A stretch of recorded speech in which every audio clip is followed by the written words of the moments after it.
welcome everybody to this meeting of the BCP Overview and Scrutiny Board. For those that don't know me, I'm Councillor Steve Bartlett and I'm the chairman of this board. I think without further ado, I will hand over to Claire to give us a brief on how the meeting will be conducted, some admin notes on how the meeting will be conducted. Thank you, Claire. Thank you, Chairman. Please note that this meeting of the Open Scrutiny Board is being recorded by the Council for broadcast and will be published on the Council's website for a minimum of 6 months.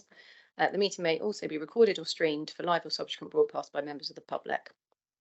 For those in the room, please note if the fire alarm sounds, please exit the building by way of the nearest available signed fire exit route and make your way to the assembly point in the front of the building.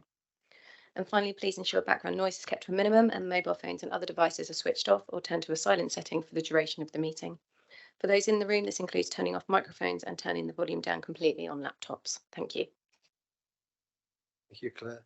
Agenda item 1, apologies. Do we have any apologies, Claire? Thank you. We have apologies for this meeting from Councillor Walters, and he is being substituted by Councillor Marcus Andrews. And we also have Councillor Rice joining virtually for this meeting. Thank you. So that deals with agenda item 2, substitute members. Agenda item 3, declarations of interest. Members, are there any declarations of interest?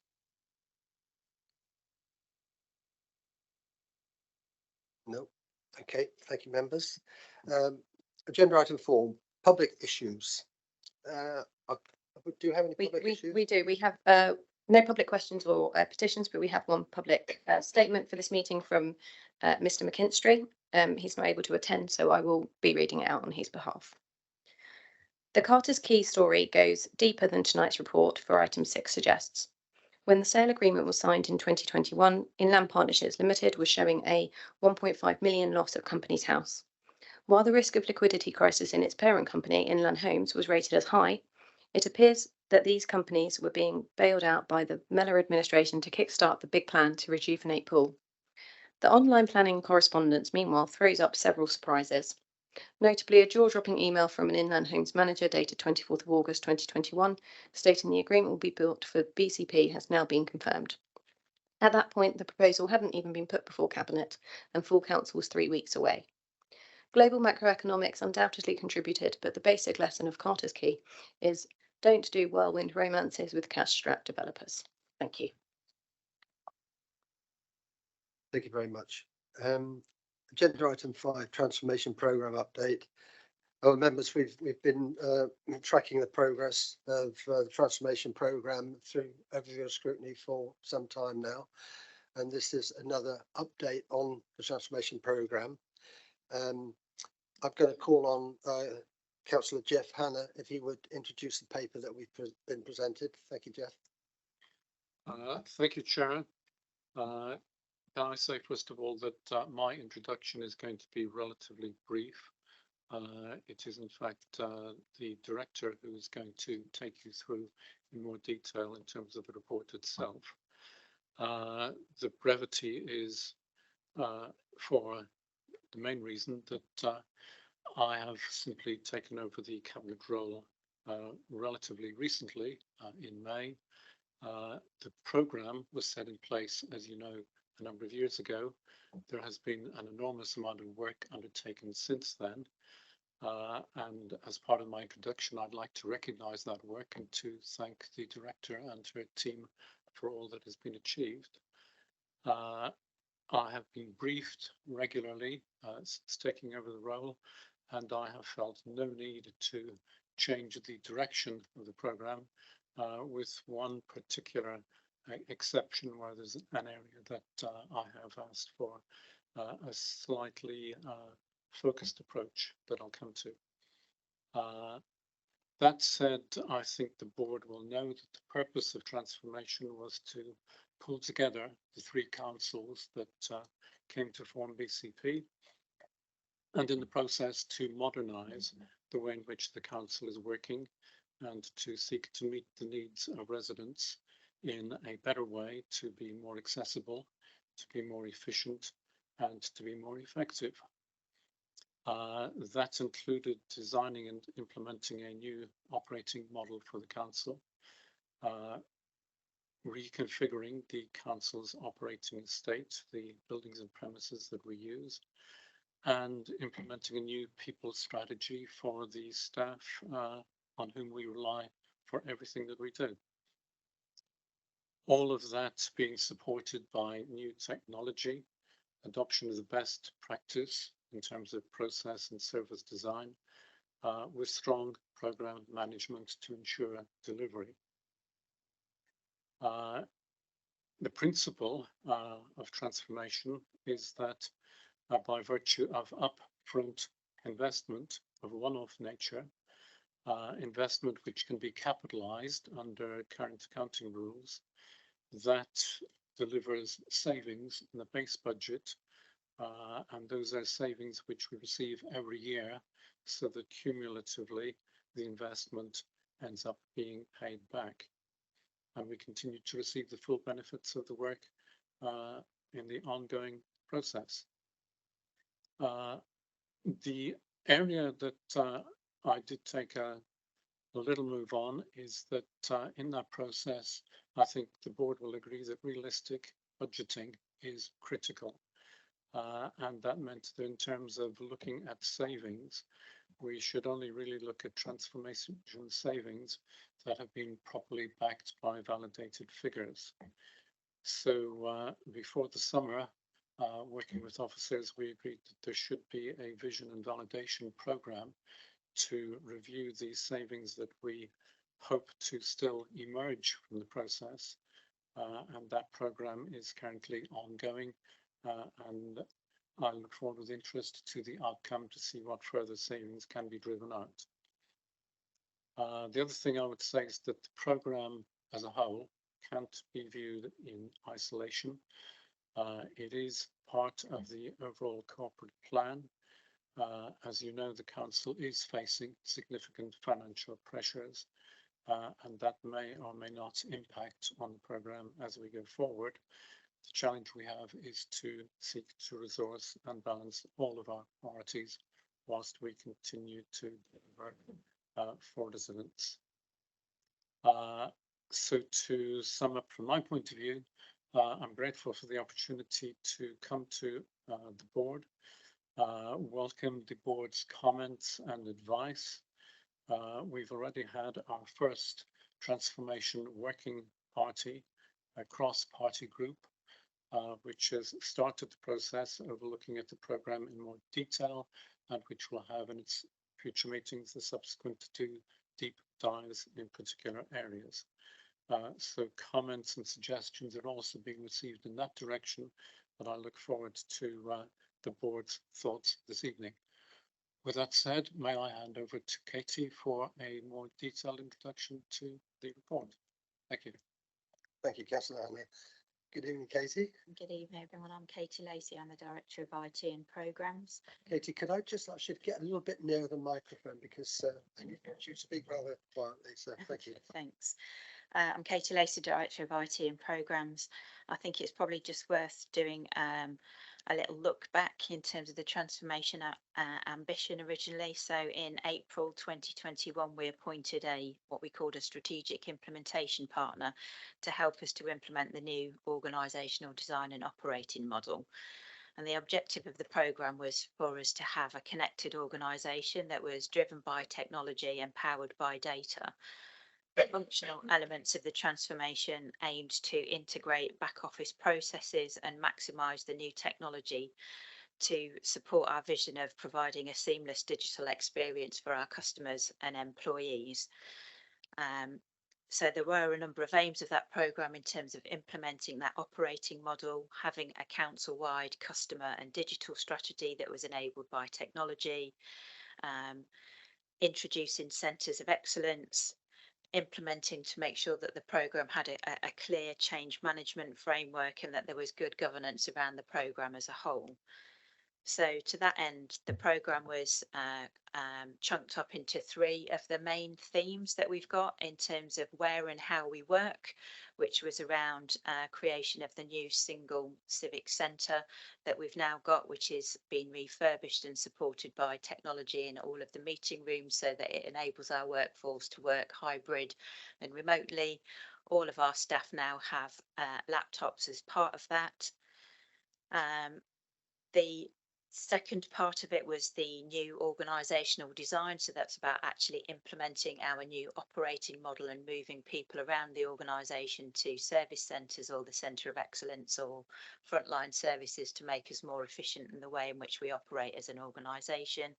That was supported by technology along with that, as well as the service redesign as part of that technology implementation. We also recognise that we need to make sure that we're bringing our colleagues with us, so that's also supported by the people strategy side of things, as well as the quite significant pay and reward piece of work that we've been doing. So in terms of main leadership and governance arrangements for that, obviously I've been leading on the IT infrastructure and the data and insight side of things. Sarah Radine's been leading on the people strategy and pay and reward. And Matty Rowdsep has been leading on the estates and accommodation, the customer and service redesign side of things, with corporate management boards providing oversight with regard to the implementation of the operating model and its benefits. I think it's probably fair to say that as the programme's been running for a number of years, some of those benefits that we've already had are very much taken for granted. For example, everybody having a laptop, the newly refurbished civic centre that now is taken into day-to-day activity. So we have closed a number of the legacy offices that we've got, so there's less cost in terms of running those offices. We've refurbished the civic centre, and also we've established some council hubs in terms of Poole and Christchurch libraries, which extends our customer service offer into those areas. From a technology perspective, we've recently implemented a new integrated HR and finance system, which is a first for BCP and also the legacy councils in terms of having that.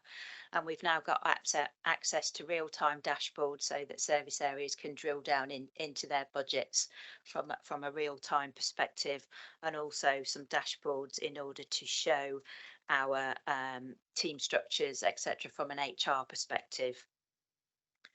Also, from a technology perspective, we've got a new common data platform, again a first for BCP and legacy organisations, as well as a first for a number of local authorities. So we now have the ability to connect data sets together to give us a richer insight in terms of the information that we've got, and that's very much something that we're looking forward to bringing some more showcases in terms of the art of the possible.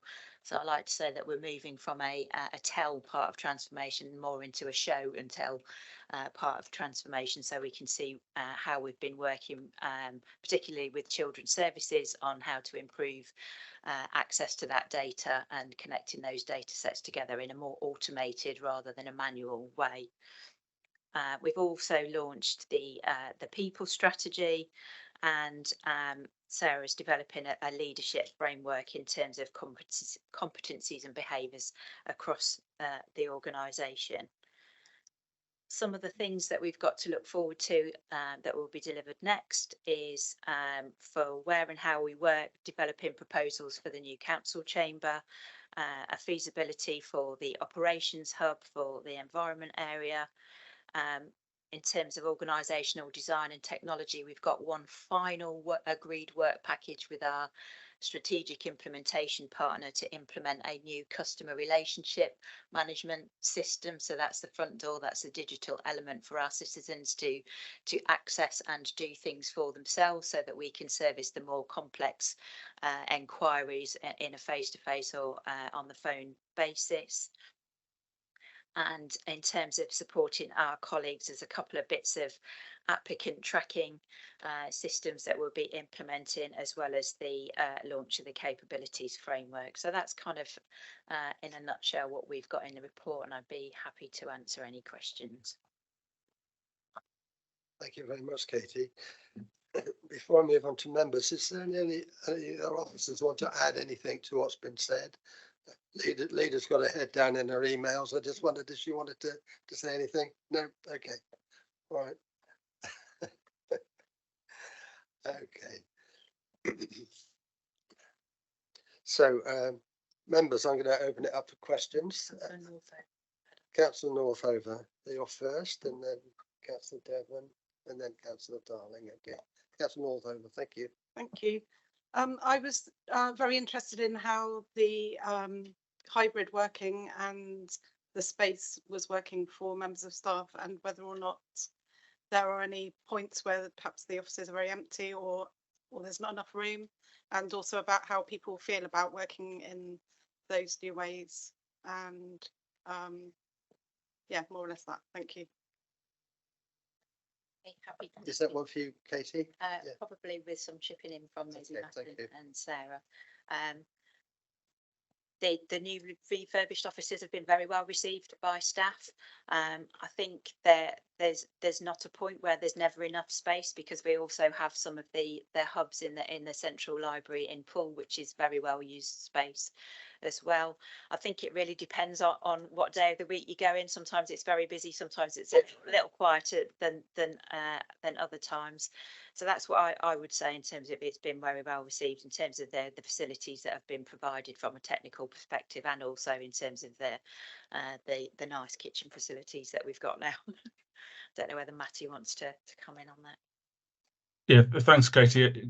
Evening, members. Only to add to that is, I think when we started this journey, we talked about desk ratios and how far we might go in terms of how many desks per staff, and we had, I think it was 4 desks for 10 people. That was the kind of aim, really. But I think staff have kind of embraced it, as Katie's pointed to, and as a consequence of that, we've moved to more of an approach which is, how do we optimise the use of the space? How do we maximise the use of the space, rather than aiming for a particular target? It's certainly the case that since we've been able to open up more meeting rooms on the former town hall side, that staff have got more space to break out from. So rather than just being in a open plan office where at times the conversation you might be having or the people you might be working with might not suit that kind of open plan environment, they now have far more rooms of all sorts of sizes, most of them fitted with technology to enable them to break out for those more confidential or team-based activities. So it's now working probably much smoother, more optimally than it was. We've obviously lost Christchurch, and we've lost the Poole civic offices, and to a great extent our staff are now using the BCP Civic Centre, which is quite a change from this. If you think about the transition from the size of those buildings down to one building, that represents quite a transition, really. And staff, I think, would jealously guard or protect their option of working in a hybrid way, because it seems to work for the majority of our staff. Thank you. Thank you very much. Can I just, if you don't mind, just follow on from that point? I'll come back to you just a second, Councillor. In the press, we see an awful lot of comment about getting people back in the office. Some big corporations are actually taking a different view now. Have you had any feedback corporately that, you know, the policy of allowing people to work flexibly in a way and from home, to the degree that we now are, you know, that is not necessarily a good thing for the corporate position? I think, Chair, from my point of view, I think that things have moved quite a lot post-COVID. Obviously, there was a lot of people still working very much from home. We're now more busier. I think Katie's right in the sense that some days are different to others, but on some days there's a lot of staff in, actually. And I think, but the point being is that the staff come in when there's reasons to be there, to collaborate, work with other people, for meetings where face-to-face contact is really important. And on the days where they just want to get their head down and work, they can do so from home, and that suits both probably themselves and their services. So I'm not suggesting that we don't seem to have experienced a problem of getting people in. Most people enjoy a bit of both, working in the office and working from home. Thank you very much. Councillor Devman. Yes, thank you, Chairman. I'd just like to say that I've been living this journey, as we refer to it apparently, since 2017 as a councillor. I know Councillor Hannah hasn't, but I can assure you some of us have been here throughout. And the big question I really want to ask is, on number 42 on the paper, transformation was for savings. That was why we were told we'd got to do it. And we were told we'd got to do it. So the big question is, if we are told, as the paper says, that the savings plan was overly optimistic, is it going to actually work? And why has it taken so long? And why is it still taking so long? I think Councillor Hannah mentioned that a working party has met. Well, surely these working parties have met since we started this new BCP council. So I'm concerned that we're talking about something that may not ever work. And if it is going to work, how long is it going to take to get there? But I do have some other questions, but I'd like this one answered first. And a very good question it is to Councillor Denham. Katie, would you like to respond?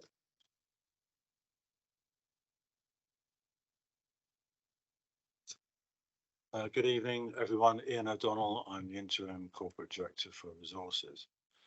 So in the same section, which is the summary of financial implications in this report, in the second bullet point of paragraph 41, that refers to the value of savings that have been realised so far by the programme. And those are the savings that were delivered over 21-22 and 22-23.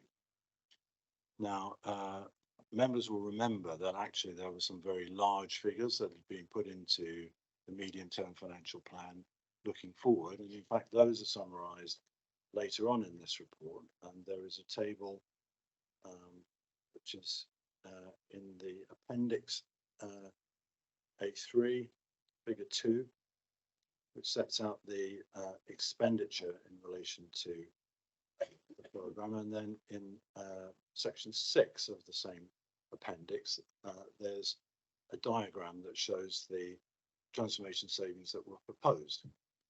And the total estimate was in the range of 26.7 million to 43.8 million. Now, in considering the budget going forward, we've taken the view that it's very important that we do not include figures in the budget for next year which can't be delivered. And we had an experience this year in which there was some transformation savings that relates to third-party savings, so that's contract savings that were put in the budget, but subsequently, once we got into the financial year, we realised that they were not going to be deliverable, and that's given us a pressure in the current year. So that led us to the view that it was incredibly important that what we put into the medium-term financial plan going forward would be sustainable and deliverable. So the consequence of that is that when we recast the medium-term financial plan, and in the last iteration of that, which I think was in July, Cabinet, we actually took out the savings that had previously been put in the medium-term financial plan in relation to transformation, because we wanted to conduct a validation program of those savings.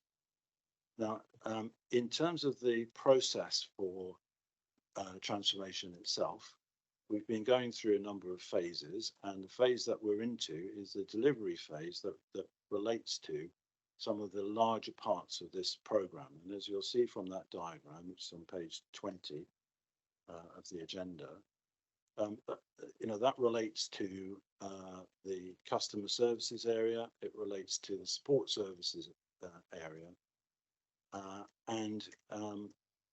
so there's some very big savings attached to that, and indeed to third-party savings through contracting and commissioning.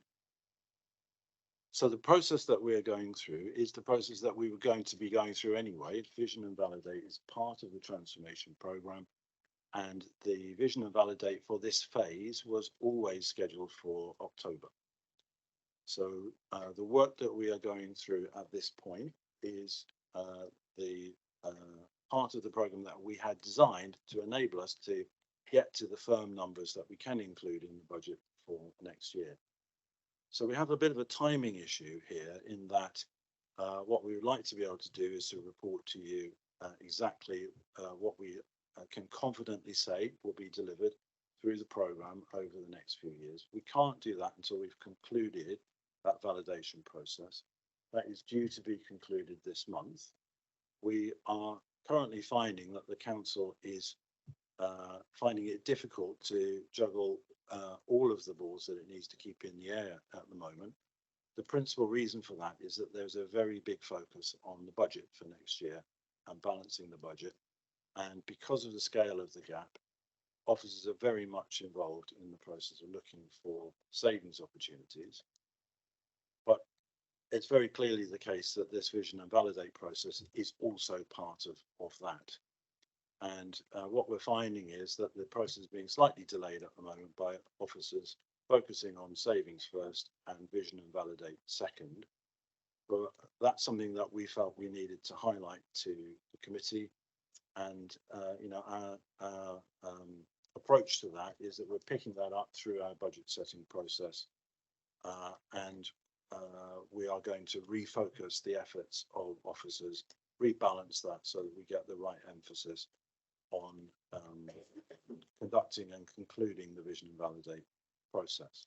In terms of delay, I think we're still only 2 weeks behind where we should be.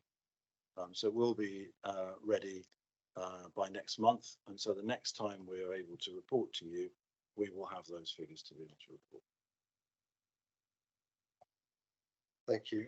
If I could just chip in on that, Councillor, I think bottom line here is that we have an investment of 57 million roughly, from which we are going to produce 44 million pounds of savings annually forevermore. Yes. That sounds like a really good deal to me. And I could put some money into that. You know, as an investor, I'd be saying, "Here, give me some, thank you." But of course, the issue we've got is the level of uncertainty which has been expressed by the government's external review, which is making us nervous. And now, of course, we won't know the reality of the transformation savings till the validation process that you've just mentioned has been completed. So, and I understand that. So I think today we're probably not going to get the answers that we're looking for, because that exercise needs to be completed. But clearly there's a lot of nervousness about this. And what I would say is, where is plan B? Because if we don't actually get this right, or we can't deliver these savings, what on earth are we going to do about it? So if you could just give me an answer to that, please. But so okay, did you want to come back on that? Chair, may I come back on that? Yeah, because I mean, there is a plan B, and you know, that is because we have actually stripped all of these savings out of the medium-term financial plan. So in forecasting our budget gap, the size of the budget gap that we are working on does not include any of these transformation savings. So therefore, the work that we're doing to identify savings is designed to cover off the entire budget gap. And clearly, you know, we don't want the administration to be in a position where it doesn't have any choices about the budget. So we're looking to exemplify a set of choices for the administration to make. The transformation programme will then contribute into that as we firm up the savings. That will reduce the scale of the gap, but we're actually designing a set of options that will assume that in fact we are not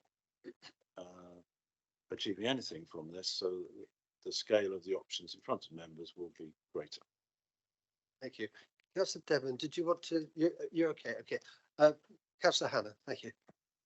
Can I just say, Chair, that I understand your nervousness about the financial situation, I'm not going to offer any kind of guarantees as to what level of savings will be achieved. That's something where I'm very much waiting for the professional officers to undertake their work and to advise. And as Mr. O'Donnell has said, that's going to emerge later on, hopefully in November. What I would say, though, is that the programme is nevertheless achieving a great deal already. You've heard the introduction to the report about all the various aspects of work that has been done. Those achievements should not be detracted from. And in terms of savings, the question is going to be what final level of savings will have been achieved for the long term. We know it's been achieved so far. We know what we'd like to achieve. What's going to come out will be somewhere in the middle.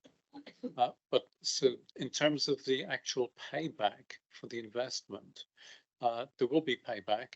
It's going to be a question of how much each year and for over how many years will we see that payback before we feel, yes, we have had full payback, but it will happen.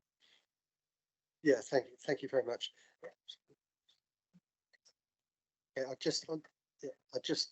Yeah, I'll come. Oh, sorry, Councillor Tarling. Just before you go, I'd just like to comment on some about the milestones achieved today, and it's a good point. And one of the problems I think members have is that they're a bit unsighted about the achievements, particularly with the IT, the ERP system that's been introduced, the aims of the CRM system, the HR systems now in place.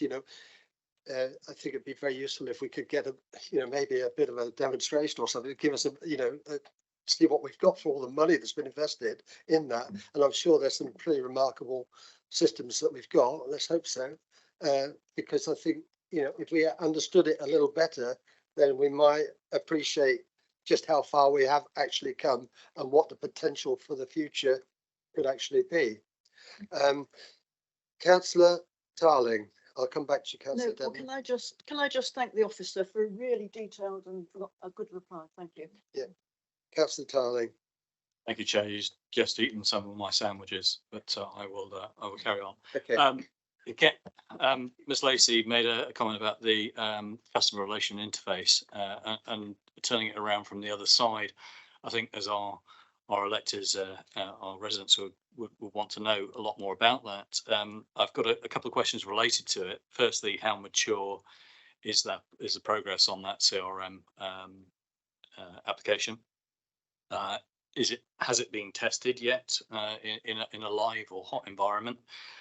And when are we hoping to actually have it rolled out for our residents? Thank you. Thank you. Is that one for you, Katie? Thank you. Yeah, so it's a very mature product in terms of dynamic CE. It's a platform and a product that we currently use within the organisation for our customer interface CRM.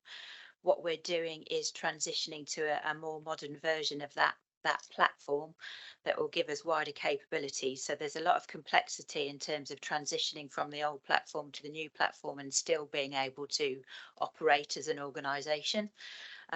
So very much in terms of the way, in terms of design, development and testing, it would go through the standard processes that we would for any change like that.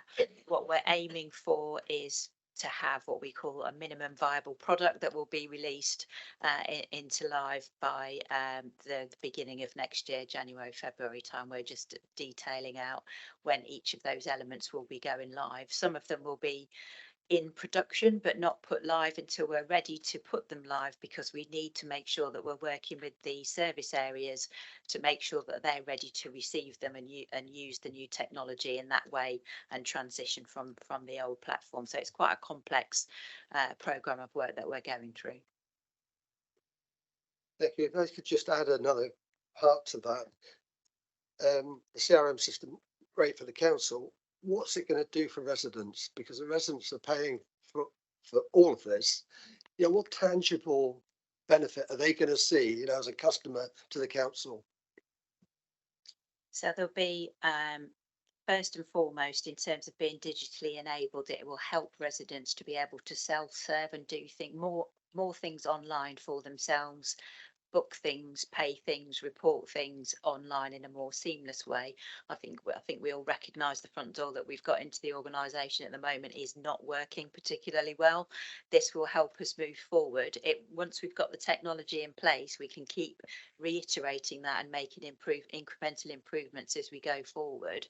One thing that it will do is it will integrate with our call contact centre, so that if you have created your own record in the CRM system, when you call or contact the council, it will know that it is you. We will understand more about you as a resident. The operator will be able to see what you have already been reported, and so therefore it will feel much more like a continued conversation with the council rather than starting every conversation from scratch.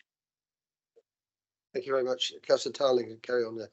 Yeah, Chair, I think you've eaten my crisps as well by the sounds of it. That was my follow up to that, but thank you very much indeed for that. I think it's answered all the questions. Thank you. Councillor Broadhead.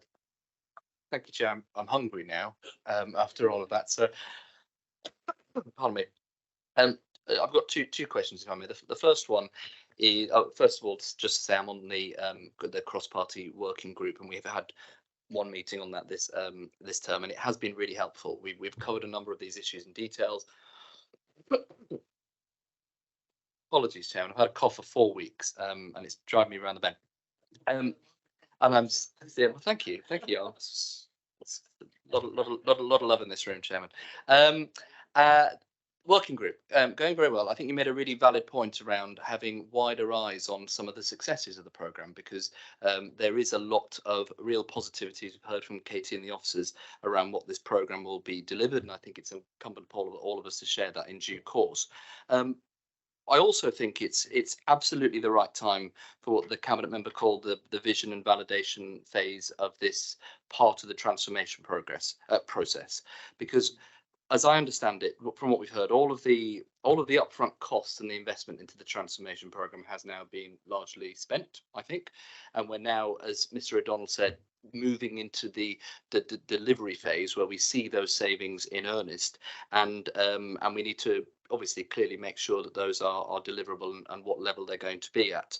I think it's really beneficial to hear from the administration there's been no real change in direction to the transformation programme. It's everyone's on board with not just what it will deliver for the services, but also for the savings.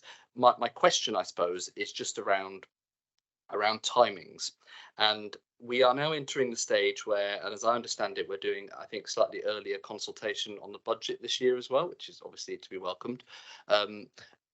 What exactly when we're going to know definitively the level of those transformation savings and how that's going to interact with the budget setting process? Because as we've heard, stripped of the transformation costs, we've got a £44 million gap this year. That's not new, as we've heard. Every year it's around that level. Last year it was 43 million. I think the year before it's 39 million. So, but equally, we are now getting to the stage where, every little bit hurts. And knowing how much we have to achieve of those £44 million of savings in the budget will be absolutely critical as part of that process. So I suppose the first question is, do we have confidence that I think in last year we were looking at something like £17 million roughly of the forecast savings of what we should be getting for next financial year. Do you have confidence that's going to tally up to the budget setting process and consultation? That's the first question. Thank you. Is that one for Mr. Richins or Ian?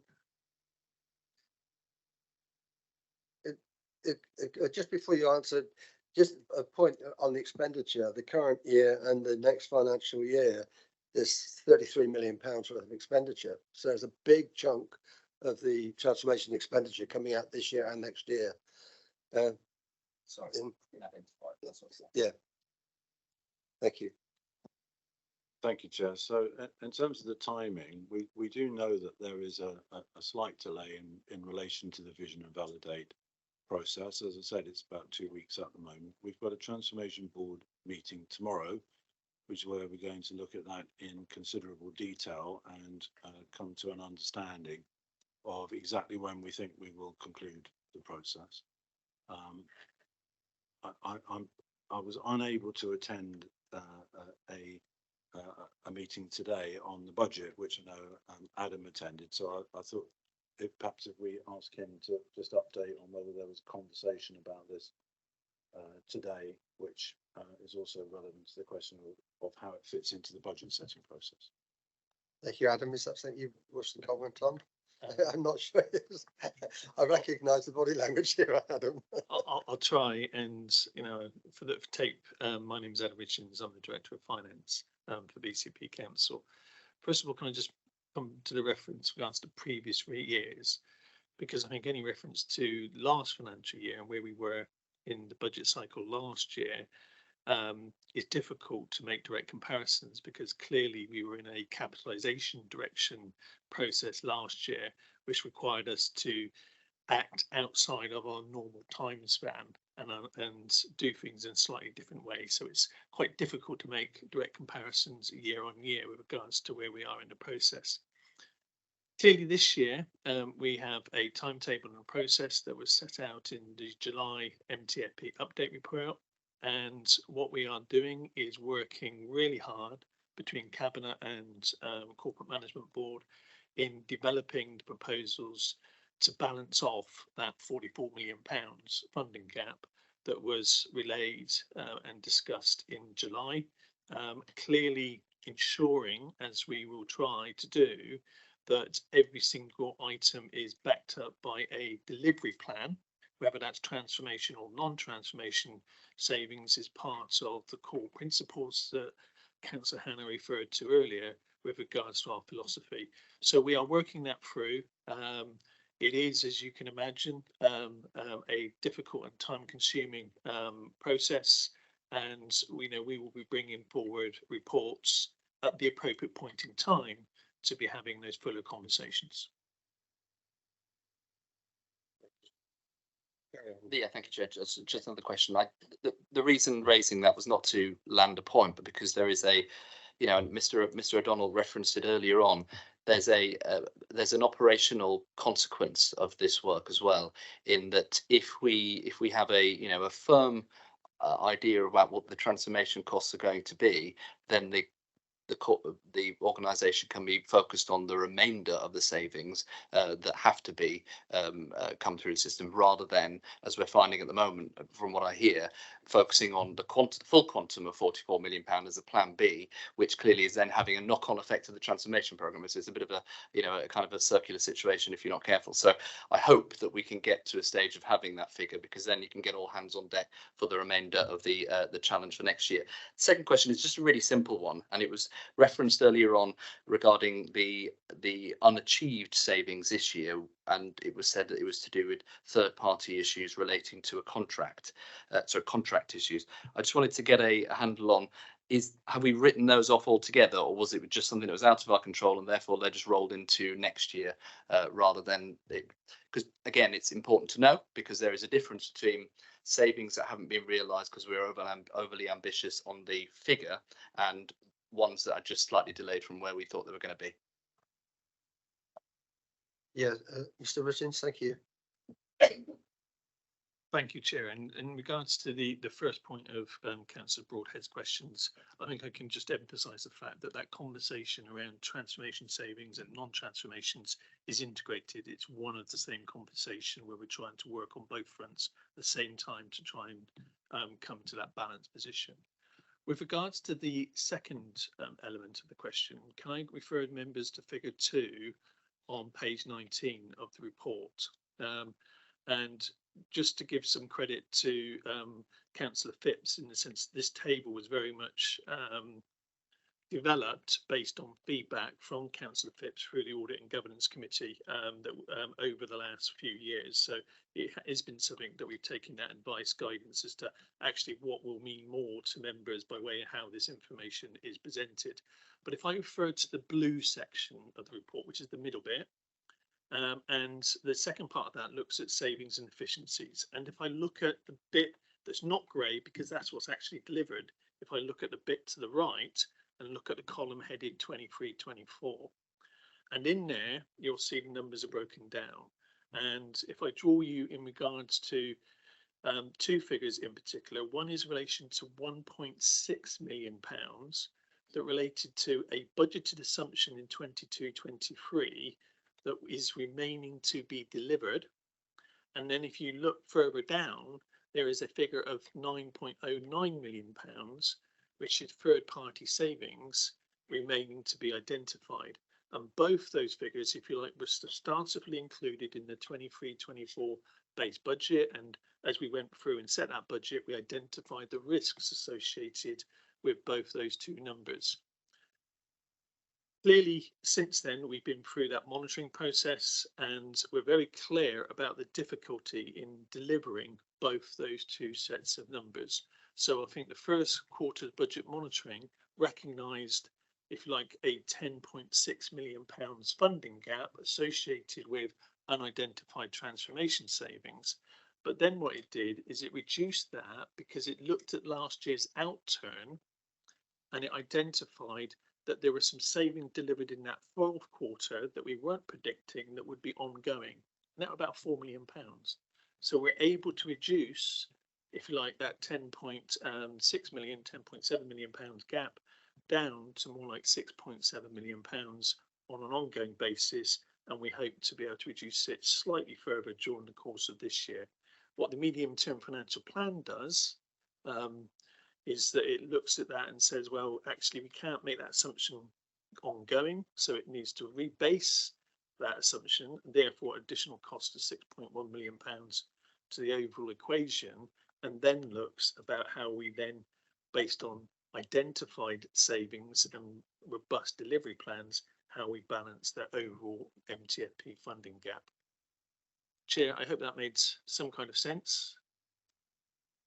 Yeah, please. That's a broad. Thank you, Chair. And it's a really detailed answer, which talks about the mitigation for that gap going forward, and the fact that clearly we've delivered some extra savings or earlier savings that we weren't necessarily expecting in that quarter. And then from what I hear, then there's 6 million that's being rebased or written off. That the specific question I asked was because we'd heard earlier on from Director Resources that it was to do with contract issues that weren't delivered this year. It sounds like we're hearing that we've written them off entirely. Are they just being delayed, or have we just resolved ourselves to the fact that that particular band of savings aren't happening? Because it sounds like we've written them off. Thank you. I'm not aware of any of this particular issue about. Yeah. But one thing I would say, if there is a shortfall of savings in the current year of £6 million, how do we pay for it? So if I just answer both those questions, the first quarter's budget monitoring report identified how we balance, the funding gap of £6 million that you referred to, how we were actually balancing that within that report. So that report dealt with that, and at that stage, we'd undertaken various activities, as you would expect, to mitigate that action and to ensure that we were projecting a balanced position. With regards to the 9.09 position and the 1.6, I think it's a case of what the authority has done is it's gone back to basics. It started again and it said, look, the best value review said that we were overly optimistic when it came to transformation savings, both in regards to value and timing. So can we strip those assumptions out of the medium-term financial plan? And can we go through a process of putting back in what we know can actually be delivered based on robust delivery plans? And that's the process that we're going through. Thank you, but there's no answer about this writing off of a sum of money for non-delivery or something or other. I don't know what if you want to clarify that, or if that's something that's confidential. Yeah, perhaps we can bring it up later in one of the transformation cross-party working group. The only reason I brought it up is it was referenced as an example of unmet savings, and I was just trying to get a grip of whether they were delayed or completely unmet. I completely understand the point about mitigation. The other point I would make is the ongoing reference to the external review that we had, the assurance review from government. As I understood, that wasn't an external review of our transformation programme, but mainly a kind of reflection of what the assurance review commissioner was told. So I think the reflection on our transformation progress was more a reflection on what the authority thought rather than an externally qualified opinion on our transformation progress. But as a moot point, but perhaps we take this offline as this particular issue. Thank you. And of course, the 9 million are unidentified savings, so it's difficult to say what it was attributable because we don't know. So, you know, yeah. Councillor Anderson. Sorry, did I see some? Oh, sorry. Sorry, can I just, can I just bring Councillor Hannah, because I think he probably wants to speak related to those points. Yes, it was just to clarify my own understanding of the situation, which is that it's not so much that there are identified savings which have been written off, but there was a line in the budget for savings which had not been identified. So it is actually difficult to write off something which hasn't been identified.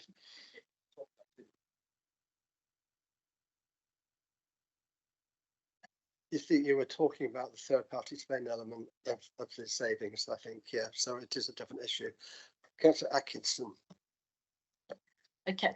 Yes. I just wanted to ask if the officers could just give us a brief overview of how you're managing risk within the programme.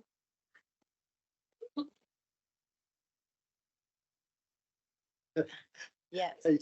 I'm sorry, it's a small question, but very the big answer. Sorry. No problem at all. So, each of the work streams has a work stream lead and a project and program manager, and adheres to traditional project and program management. So each work stream has its own RAID log, risks, assumptions, issues and dependencies. So they are managed through a work stream basis. They're then rolled up to a program level to make sure that we're identifying those risks across the delivery of the program, both at the what we call the transformation steering group, which meets every other Monday, and then also we report those risks to the transformation board as well. Okay, thank you. Councillor Moore. Thank you. Yes, thank you, Chair. I'd really just like to make a request, if I may, and we'll refer to the estates and the accommodation section and the depot review. And I'm really trying hard not to be too boring and parochial here, because Hatch Pond Depot is, of course, in my Cambert's Heath ward. But on a very general note, could you possibly keep ward councillors updated on any changes in use to, in this particular case, to the depot, but on, to be honest, in any of the buildings that the council uses in our wards, especially when they are or have been accessed by the public, because changes can be confusing to local residents, and it does help if councillors can be kept up to date with what's going on. Thank you. Okay, I think we can probably come back to that point in a moment. I think it looks like my turn. Oh, Councillor Devon, please. Well, I did say I did have another question, but it's a bit like Councillor Moore's. It's a bit of a parochial one. Well, it's not parochial, actually. It affects all of us. So on point 14, final stage phase 1, council chamber. I don't think it's any secret that when all of the councillors are here, we can't all sit down.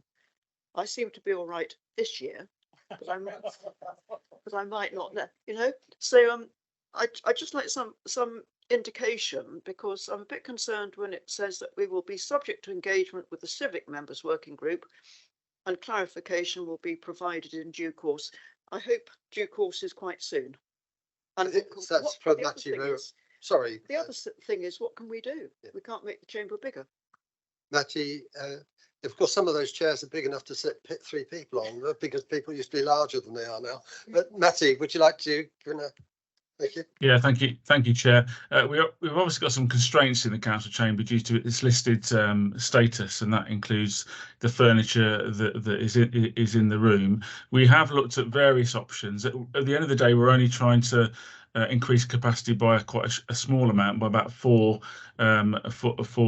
seats. So there's a few different ways we can do that, and we're looking at the moment at the most cost-effective way of doing that. And there's a couple of different options. So we should know shortly what those options might cost, and whether or not they would be impacted by the listed status. But yeah, point taken. I think as soon as we know more, we'd be engaging with the working party, and we'd want to keep members informed of what is planned and how quickly it could be delivered. Okay, I've got a couple of questions if you don't mind. The first one relates to paragraph 21, and it's an HR question. And it says that the key aims are to build a positive employee experience and grow the workforce. I actually thought we were not trying to grow the workforce. I thought we were trying to make it smaller. Can you just explain what you mean by that? Thank you. Yeah, absolutely. Thank you. Good evening. Sarah Radine, Director of People and Culture. So by the word grow, we mean not as in the numbers, but as in grow the development needs of the staff. Yeah. Okay, understood. Thank you. On paragraph 42, there was a very interesting comment about either unidentified savings against a specific budget line, or the public had not been transparently made aware of or engaged as to their delivery. I found that quite an interesting comment. Someone could explain what is really meant by that. This relates to the savings that we were anticipating. So I've got volunteers for that one. Looks like that's me, Chair. Well, yeah, it looks like it, Adam. Thank you.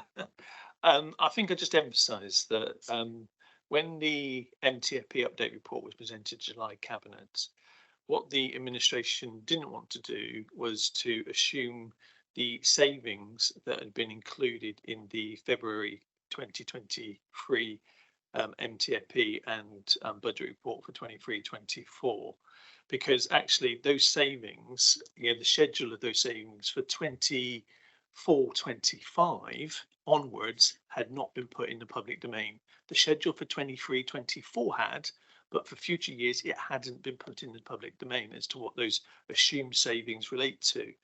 And then at the same time, when it related to transformation savings, clearly there was assumption around unidentified savings, and as we've already discussed, what we didn't want to do was just include unidentified savings, because clearly the advice from the DLUC external review and from the peer review was to not include in your budget unidentified transformation savings, but to only include them where they're supported with a robust delivery plan, which is what the intention now is to do.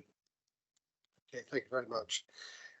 Just one more question, and that was the council talked about the depots and provision. The current provision is substandard.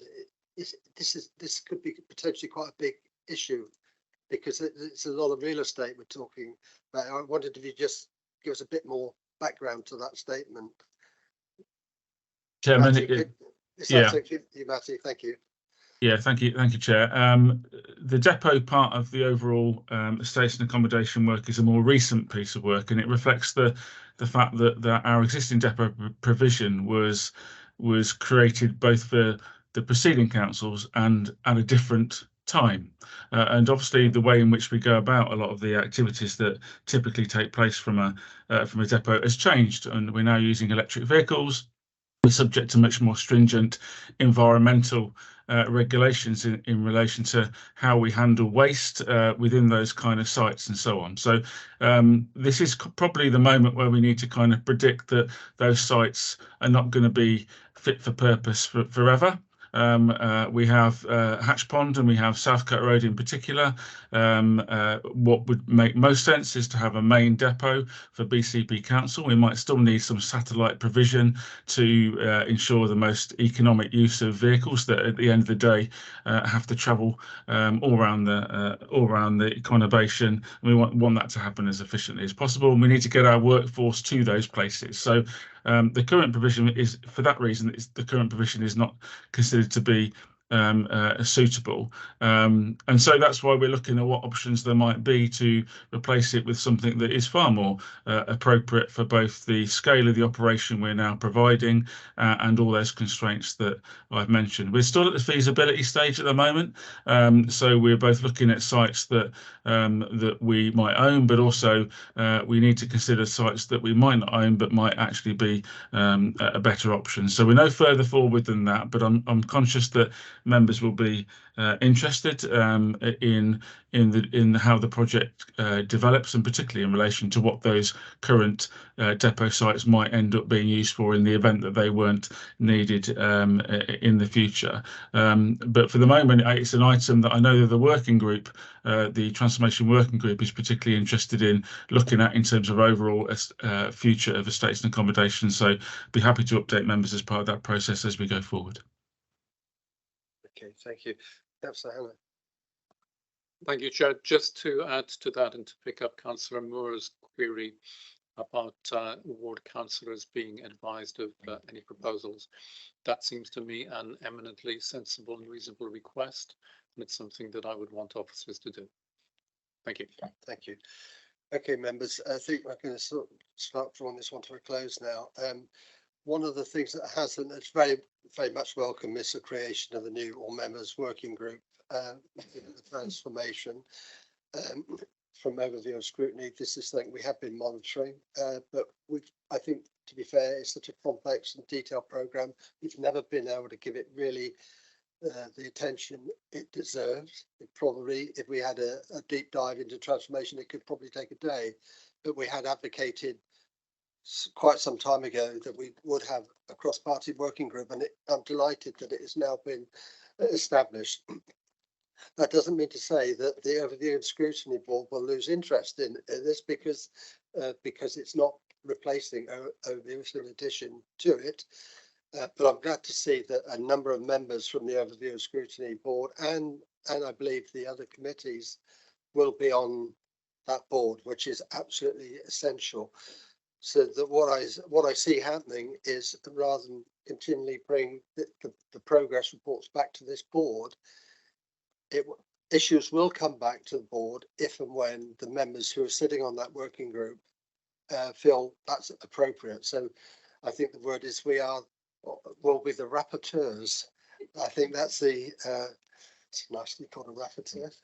But this is the process that we'll go through. So we will keep a very, very close eye on the transformation programme. Just one point of clarity, we're currently scheduling a review of the MTFP in November, and I'm just wondering if that will fit in with your current thinking about when the MTFP will be reviewed again by Cabinet. Could you answer that, Adam? Thank you. Sure. I think if you programme in a meeting in November to review the medium-term financial plan and review the report going to, I think it's the 22nd of November Cabinet, I think that will tie in. I may, however, have to give my apologies. Hope you're going on holiday and coming back again. So thank you.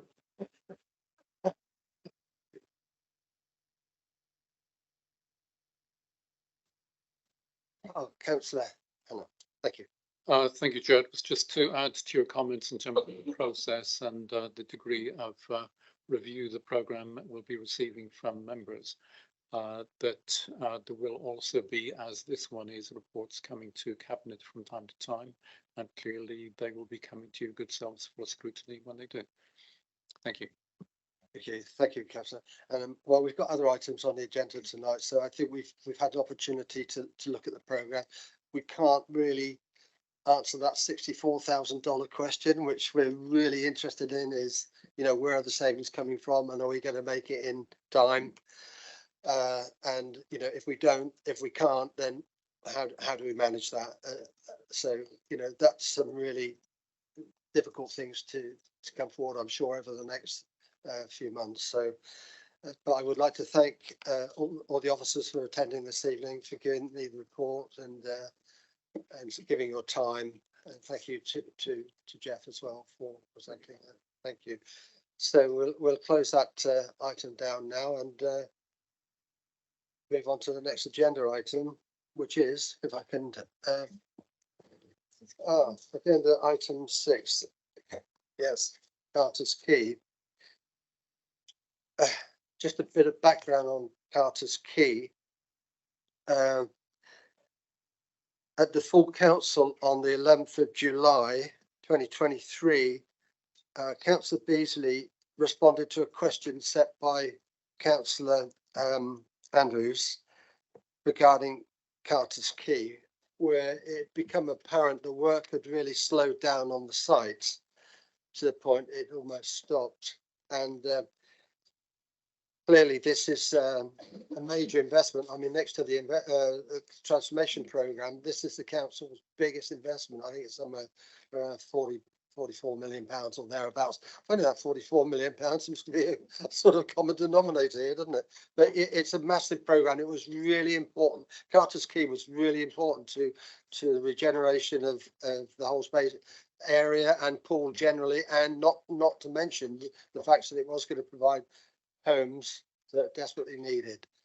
So it was very disappointing to hear that the building work had apparently stopped.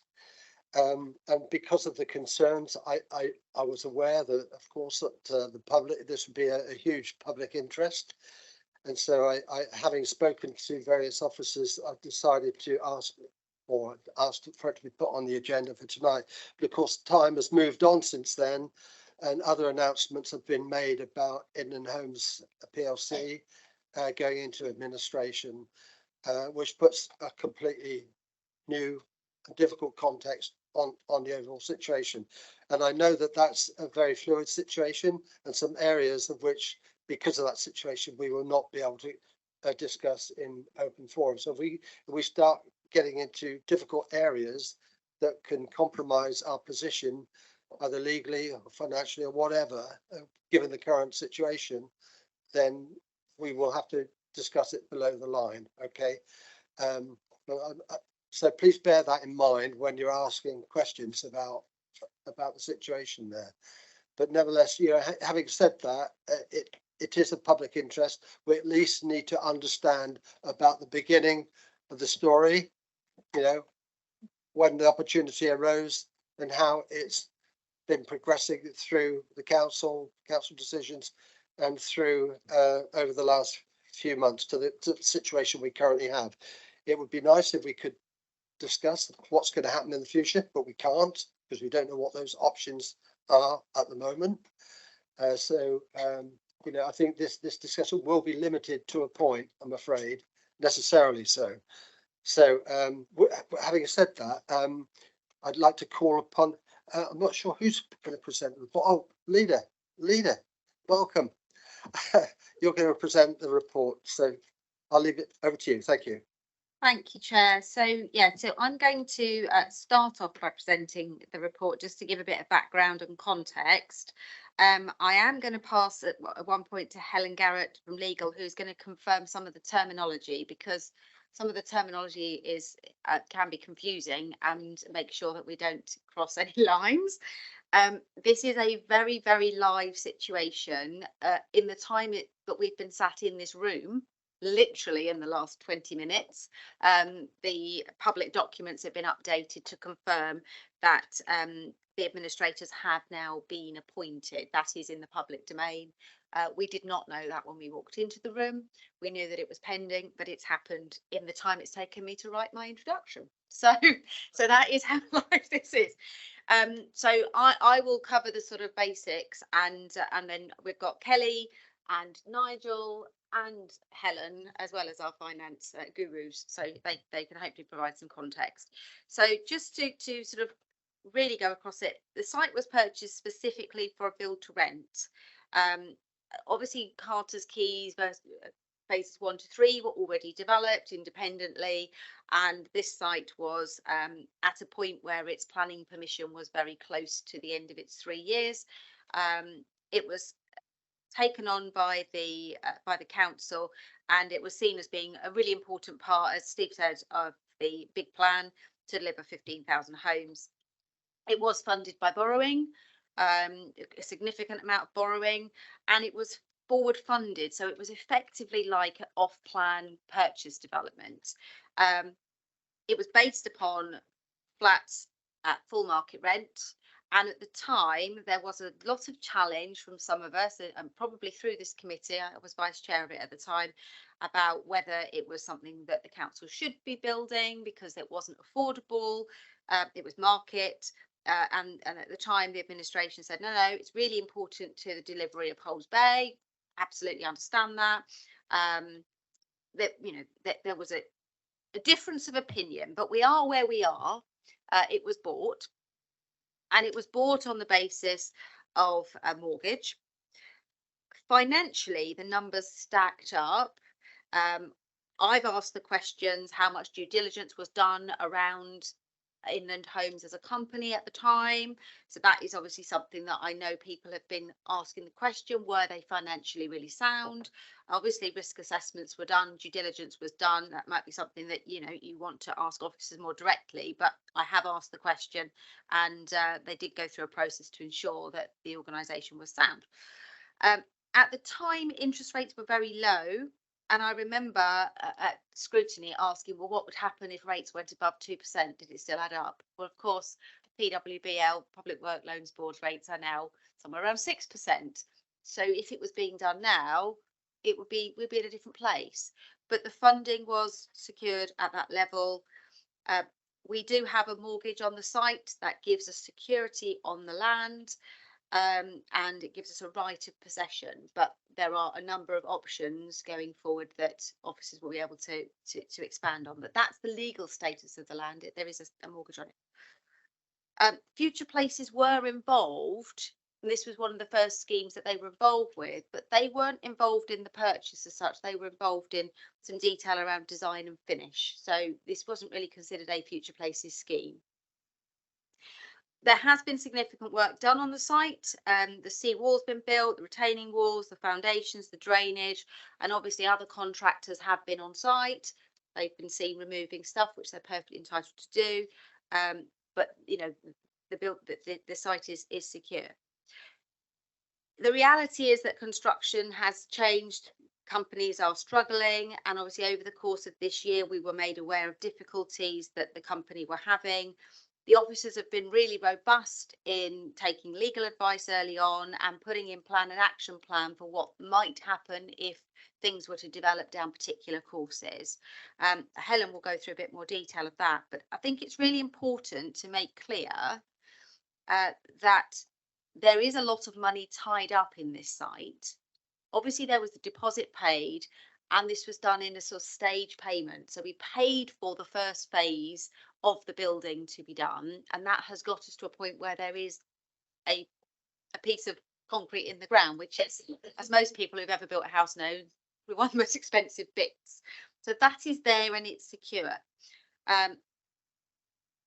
So the administrators have now been appointed. That changes what we are able to do, because once administrators are in place, it adds a layer of legal complexity. So I would probably suggest that we can talk about how we got here if that's necessary, but it isn't going to change where we go in the future. There may well be lessons to be learned about, how we make decisions. But in terms of where we go from here, it's probably worth saying that we probably are going to need to come back with perhaps a written report in a few months from now, rather than it keep coming back to scrutiny, because we're going to be guided by the professional officers and not by politicians. It's got to be what is in the best interest through our legal officers. So I'm going to pass over to Helen so she can confirm what the legal position, if that's okay, what the legal position currently is, or Nigel, if that's easier. I don't really mind who does that, but I don't want to get it wrong. Thank you, Lena. Before Helen comes in, can I just, you said then that the PWLB interest rate had been secured. Is that for the whole? I'm hoping Adam or Paul can clarify if that was on the stages. Can I just emphasise the point slightly, in the sense that I think what the leader very eloquently referenced was the fact that at the time we struck this deal, this council managed to secure £42 million at, and this is 50-year money, at less than 1.6%. And I think, but as members of Audit and Governance Committee will know, is that we don't strike deals specific to specific projects or programs. We do it based on the council's overall, if you like, cash flow position. So the truth is in there somewhere with regards to what relates to what as part of that process. Clearly, the world's moved on significantly since that time. Particularly fueled by the war in Ukraine. And in this moment in time, if we were to strike a very similar deal, it'd probably be around about 5.8%. So significantly different to, actually what the outlook looked like in 2021. And just to remind people, when we struck those deals at but less than 1.6%, there was even talk of interest going into negative interest rates at that time. So we're taking a bit of a risk and securing it at 1.6 when actually there could have been a downward movement. Actually, outcome is that probably that was the bottom, and then it gradually increased from there. Okay, I mean that's actually quite encouraging, to be honest. Thank you, Helen. Would you like to introduce yourself and come in? Thank you. Hello, councillors. I'm Helen Garrett. I'm a solicitor in legal services. I deal with the regeneration projects now. What we thought would be helpful was just to very briefly explain in non-specific terms what the effect of an administration on a company, and just to give a bit of a definition of forward funding as well, because they're not terms that we usually use. Now, administration is a procedure which allows a company to be reorganised or to realise its assets whilst protected from enforcement by creditors. So a third party insolvency practitioner is appointed to run the company. They can take control of the business and all of the assets, and then they must act in a limited capacity for one of the statutory purposes. Now, the primary objective of an insolvency practitioner when acting in administration is to rescue the company as a going concern. Okay, so we tend to lump it in with all sort of bankruptcy, insolvency, but it's actually the primary objective is to rescue a company as a going concern. As soon as the administrators have been appointed, there is a moratorium on creditors taking action against a company, and that's the position that Inland have communicated again this evening, although it's not quite yet hit the sort of official notification stage. That we are anticipating that tomorrow or Wednesday the formal publication will commence and the moratorium period starts. Okay, so that's there. And we talk a lot about forward funding, and this is a mechanism which enables a landowner or developer to enter into an agreement with the purchaser. And this is often a financial fund, to cover all of the costs of the development as it progresses. It's usually done with a pre-let, and it enhances the value to the financier, but reduces the risk to the developer.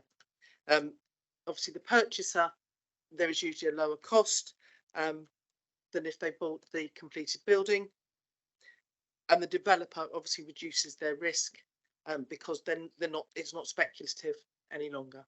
So when we're talking about forward funding approach, the council is acting in the position that many pension funds or other funds would be in, and we know there's a pre-let because the anticipation here was that we were buying to rent the properties ourselves. Thank you. Did anybody else want to come in at that point? No. Okay. All right. Thank you. Can I just clarify? So it is Inland Homes PLC that's going, or is it the limited company? Inland Homes PLC, and there's a long list of their subsidiaries, and it includes Inland Partnerships. Oh right, okay. And that was, I say, that literally since close of business this evening, they've announced that. Right, okay, so just being dense, so administrator, if they were trying to save the company, would they then possibly want to sell Inland Homes Limited with their assets? I mean, I can't answer that and say that they'll be looking no doubt to restructure, but I'm not an insolvency practitioner. Okay. They're far cleverer than I am. The same insolvency practitioners have been appointed for all of the companies. So it's one set of insolvency practitioners are looking into that. Do you know if that's FRP?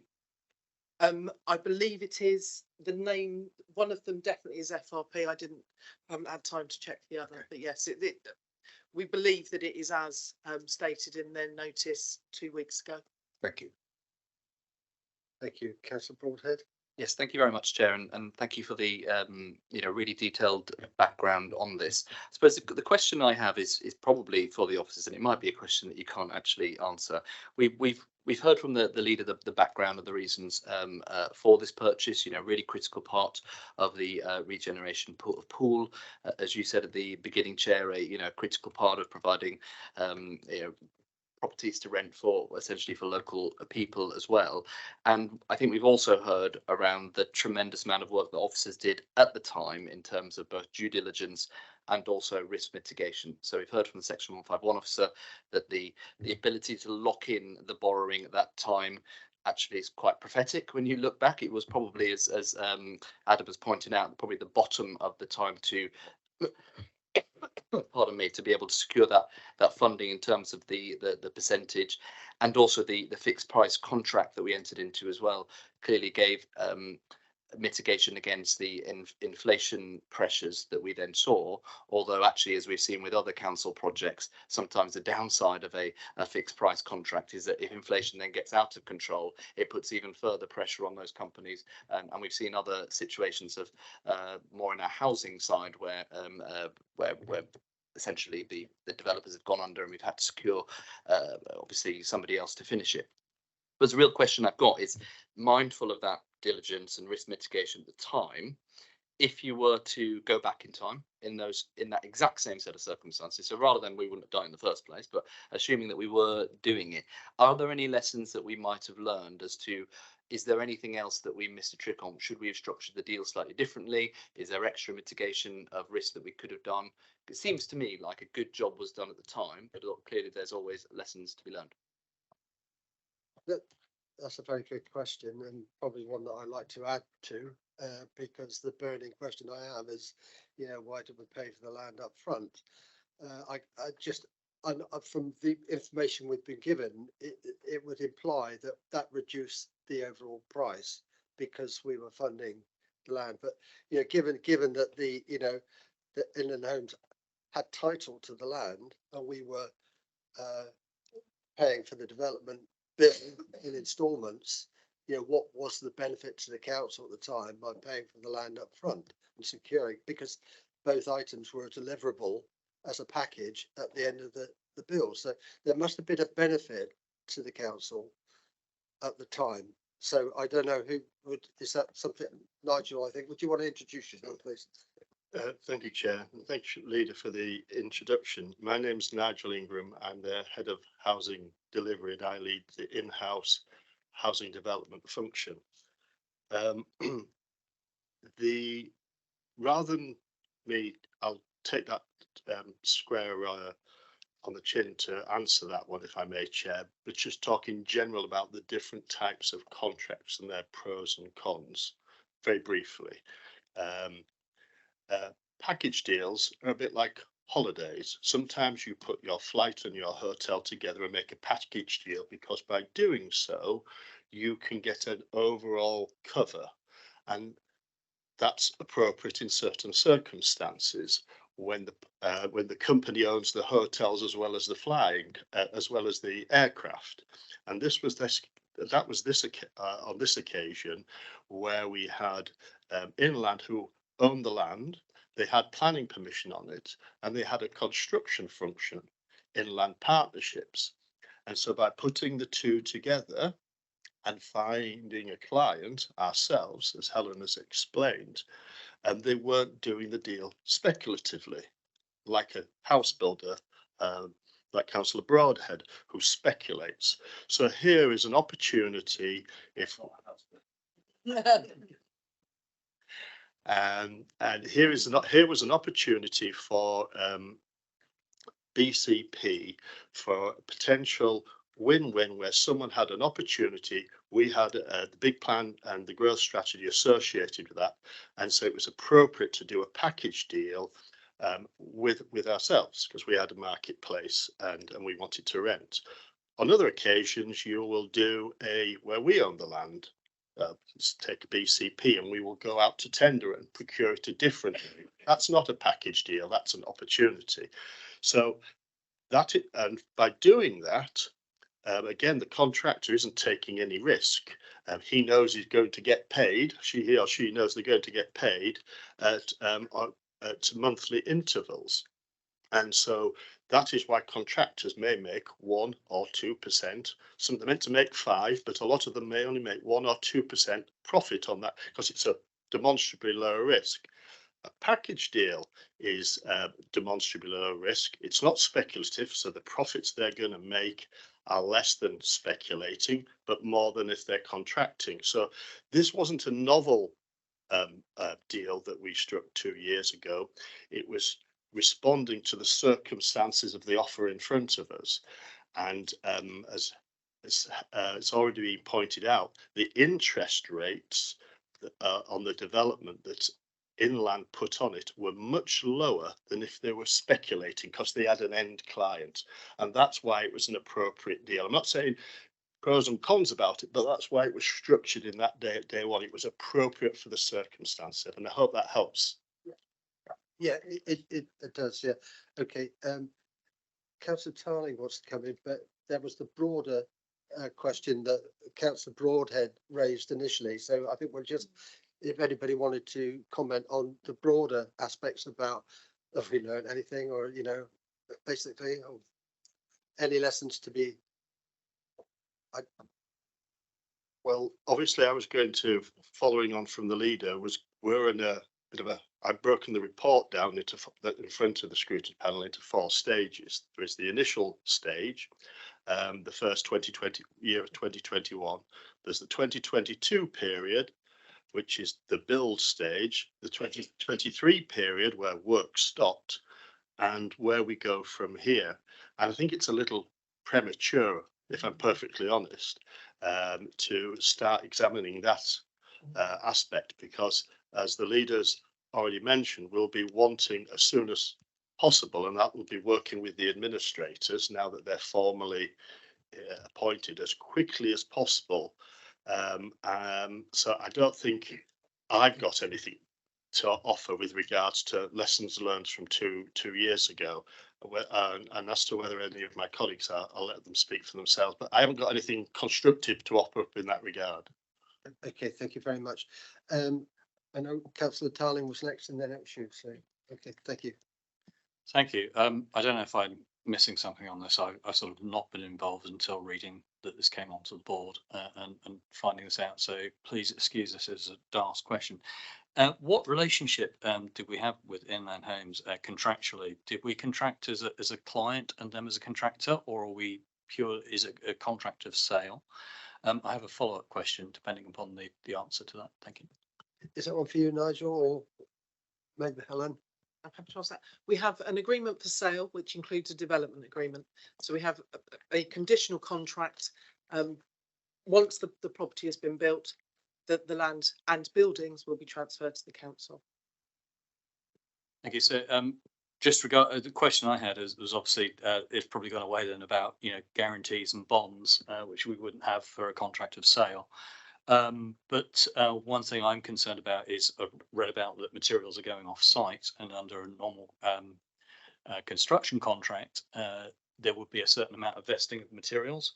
I just wondered if that is a guarantee that we would seek as part of the sale if we've already committed and we have a liability there, or we've expended monies that materials aren't taken off. I heard the leader said that the materials have been taken off site and they're entitled to do that. Well, not in a lot of construction contracts, that's not permitted. And I just asked that if that's the question, this may be a lesson to be learned for future, that we're very certain about vesting of materials if we go forward with another contract, what way we go forward. Just a supplementary on that on the way forward, because I don't want to spend too much on the blame game, but going forward, are we looking at contracting this one as a client going forward and appointing a new contractor if this is I think with regard to your last question, I think we need to steer away from that because the options are under review and potential, there are legal issues associated with this. So I don't think we really ought to get into that. But if you like to, Nigel, if you'd like to talk to the issue about materials. Absolutely, Chair. I think it's an excellent question, and I can give an assurance in that regard. We pay for works done in retrospectively, and they're independently verified by our agent on the site. And with regards to recent events, when we had some subcontractors going onto the site only last week to remove some materials and plant, they'd put there in anticipation for the next phase. So it wasn't works or plant that we BCP Council had paid for. And I kind of had that assurance independently given to me. So what we have paid for, we have physically secured in the ground. That's lovely. Thank you. Councillor Atkinson. Yeah, I just wanted to ask if, just thinking about any lessons we could learn. First of all, I just noticed that you said that the way that we did this contract was reducing the risk to the developer, which obviously that will be a good incentive for them to do it. But there's always risk in a situation. So does that mean that we were taking all that risk as a council? I can only think perhaps it was. I'll leave you with that one and also ask my other questions that may be kind of a little bit related. Thinking about the company, was there any signs that we should have noticed at the time in terms of the health of the company, the fact they might end up in administration? Had we worked with them before? Did we know anything about them? In terms of the due diligence that we did about them, how deep was that? Was it just, oh, well, we know them, we've worked with them before, so they're fine? Or were they like a new company we didn't know anything about and we did something really thorough? Just be good to know those things. I think, is that one for you, Helen? I think probably, is it?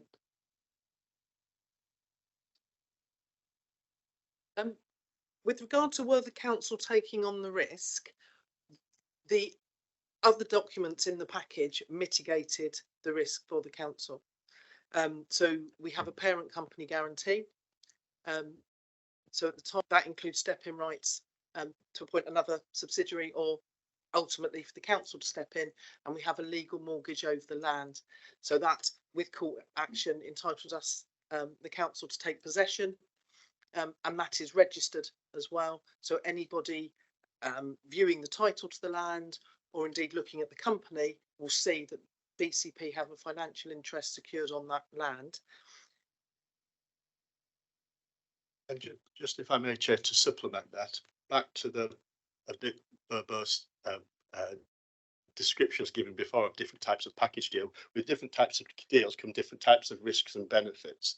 The benefits to us in the structure of the current one was the financial interest we weren't having to pay because we were helping with the finance during the construction, and hence, but because we were structuring it that way, we needed the assurances that Helen's just outlined. An additional point was that whereas there was an initial land payment, a payment associated with the land, the upfront, the construction payments have all been retrospective a month down the line when we've had checks and balances associated with the previous question that I answered, plus the retention, and the retention is holding back money, very literal to what the name says. We retain, sometimes on a deal as big as this, it would be 2.5% on a multi-million-pound deal. On this deal, it was 3.5%. So we've retained more of that construction value than we would necessarily have done in a similar type of deal. As to the initial part of your question on the due diligence of 2 years ago, I'm afraid that I wasn't around as part of that, so I can't take that an answer to that any further, I'm afraid. I think Adam, yeah. Chair, it might be helpful if I just emphasise a couple of points. First of all, is actually this wasn't the first time the council's undertaken this kind of arrangement. You know, from my understanding, the council undertook a very similar arrangement with regards to St Stephen's. So it had been, you know, had some kind of knowledge and experience of these kind of arrangements. And clearly, with regards to the due diligence, you know, as Nigel said, the officers at the time clearly, you know, took that due diligence seriously. They reviewed the risks and they established mechanisms to protect the council from those risks. You know, as we've said, they looked at a fixed price contract. They put in place a parent company guarantee. They put in place a mortgage legal charge over the land. They included a 3.5% retention, and they engaged BCP Future Places in respect particularly of the consented planning scheme. So the officers at the time, you know, appeared to me to have done quite a lot of due diligence with regards to mitigating, identifying that risk and mitigating that risk. Thank you, Adam. Yeah, I'm aware Inland Homes, whilst it wasn't a development funded by the council, Inland Homes did build out the Wessex Hotel developments on the West Cliff, quite a very substantial development, the hotel and 3 blocks of flats. So they're quite well known locally. Yeah, I mean, yes, it's, you know, it's a terrible situation, really. I mean, and I mean, this is going to go on for quite some time, and of course, the loser is our taxpayers for the time, because the cost of this is bound to increase now, you know, overall, because of the way materials and inflation has taken their effect. And this is going to take probably, I don't know, I wouldn't put a guess on it, but a year, 18 months to probably to sort out. I think Nigel wants to come in, but it certainly isn't a nice situation we find ourselves in. Just two further points for food for thought, and hopefully it's presented in the latter stages around clause 20 to 30 of the report. Is you've mentioned, Chair, about previous work. This is phase 4, 5 and 6 at Carter's Quay. Inland Homes successfully developed phases 1, 2 and 3 in this very location. And this final element was actually facing onto the pool's quay side as it is. And those tricky construction works, someone mentioned it earlier about in the ground is where you can have quite a bit of difficulty. Those tricky seafront construction works and piling have been completed and warranted. So we have had the local authority building control and NHBC doing inspections over a yearly period, and they have seen those works. So I wouldn't want the committee to go away thinking that what we have spent money on in 2022-23 hasn't been overseen and scrutinised and due diligence, because that has been independently warranted. And so that was the first point. And I would just like to refer back to a point that Helen made a minute ago about the administrator. They are there looking, and it is going to take a while, at all the assets of Inland Homes PLC, of which this is one, potentially.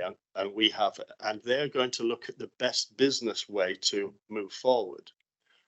Our job, as I see it, is to say we are the best business way potentially to move forward, or we may not. But at this moment in time, there's 161 potential homes there for BCP. And so we're going to be proactively working with the administrator to work out what is the best way forward. But we don't know what that is at the moment. And it should possibly take months rather than years. But I as I say, I'm like Helen, I'm not an expert on administration. Thank you. It just, sorry, I'll come back to you. Just occurred to me, how do we protect our interests in the you know, the structures that have been put in there at the moment? How do we stop them from becoming damaged or by the elements, or, you know, all the steel work going rusty and all that? Is that a problem? who takes responsibility for that? That's a very, very good question. Technically, like even if it was a traditional building contractor, the contractor is in possession of the site until the contract is terminated and we take possession back of it. So they have a duty of care to maintain the works as they are. I am pleased to say, because building is my discipline rather than a vocation, that the robustness of the engineering type works is that I do not think there'll be like a cladding or some type of superficial. I think for many, many months to come, we are going to be fine with the work and it shouldn't deteriorate. I can get that independently supported, but my experience of having done many piling schemes in the past, and you see them across the country, schemes are left in the ground for quite a few years and then you do your superstructure. So I don't have a concern in that regard, and neither do our professional advisors. So I'll stop there. That's lovely. Thank you. Councillor Dove. Sorry. Councillor Waters. Sorry. Andrew. Oh, Andrew, sorry. I'm Sorry, substituting. Andrew. Councillor. Thank you very much. I've got several points, but really, I've got a question to start with. If you go to section 13 of the report, the 2 bullet points, and read the report itself, it would seem that there's nothing we could do until 28th of November 2024, when we can only get liquidated damages. And in fact, there's nothing we could do until the 28th of November 2025. You know, we did employ an expensive London solicitor to advise on this contract, but this administrator could just sit on this whole thing. The administrator, I'm sure, has got far better things to sell off first. Possibly this has got minimal value for them, although we've invested over £50 million. I just would like to know whether, with the benefit of hindsight, there should have been a better procedure whereby we, having ended in February of this year, we couldn't do anything about it until the 28th of November 2024. You know, surely there should have been some a better policing of the contract. Bearing in mind, we don't actually own the land. Inland partnerships and homes still own the property. We've got this contract, but we don't even own it. You know, hindsight is a marvellous thing, but perhaps there should be a bit of foresight.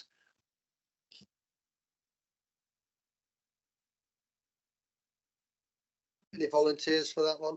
I will I'll try and refer back to what I said earlier, Chair, if I may, that in this type of, Helen explained about the forward funding right at the start of the meeting, it was structured in a way that we were taking possession of the completed article and not, and that is the point at which we needed to have some assurance around. There are interventions called liquidated and ascertained damages that if they hadn't handed it over by the 24th of November, we could levy a charge per property for it being late. But because it was structured as a package deal where we were taking a completed scheme, this is how it needed to be structured for the deal to operate. I think it's an eminently reasonable point about could we get involved sooner to interventions, and we have had those discussions, which I will bring and I could talk about, Chair, but we would need to go into a closed session to be perfectly frank about it, because we have had legal advice about what we could have done sooner to be straight with the council, but I don't think that's appropriate for me to share at this in this format. I just come back on that. So it could be because the administrators, as we've been told already, you know, have this power to administrate a company in difficulty and fend off people wanting to sort things out, could just fob us off. You know, we could be waiting a considerable amount of time. And I know the interest rate is very, very low, it's still nevertheless something that perhaps we could have done differently. you know, I've jotted down quite a few other points here. I don't want to sort of delay the agony here, but I think literally once the dust is settled on this and those 161 flats and whatever else is going to be built there is finalised, I think we should sit back on this and see what lessons can be learned, because you know,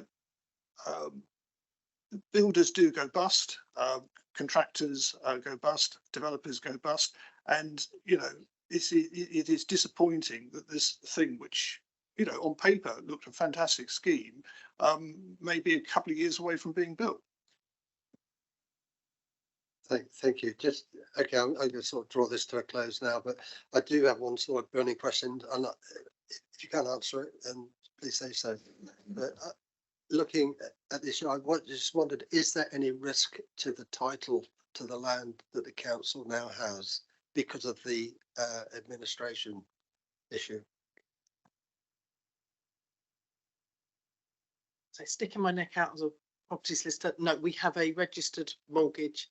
You will note, and I can share more widely if required, if you look on the land registry title to the land, not only is the council's interest as a chargee noted, but we actually have a restriction that you cannot register a disposition of that land. So nobody else can take possession. Note that it can't be re-registered in anybody else's name without the council giving consent. And we can refuse consent, and I'm sure we'll be instructed to refuse consent. Okay, thank you very much. Well, it's getting on. Thank you very much for the paper and for being so informative.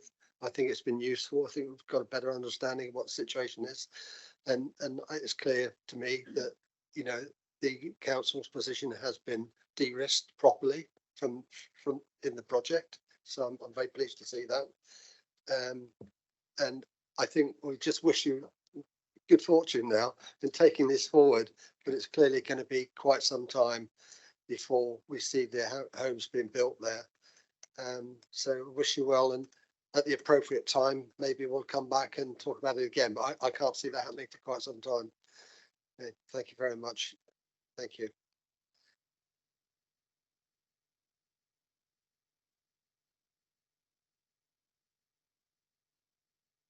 We should have a 5-minute break or something. Yeah.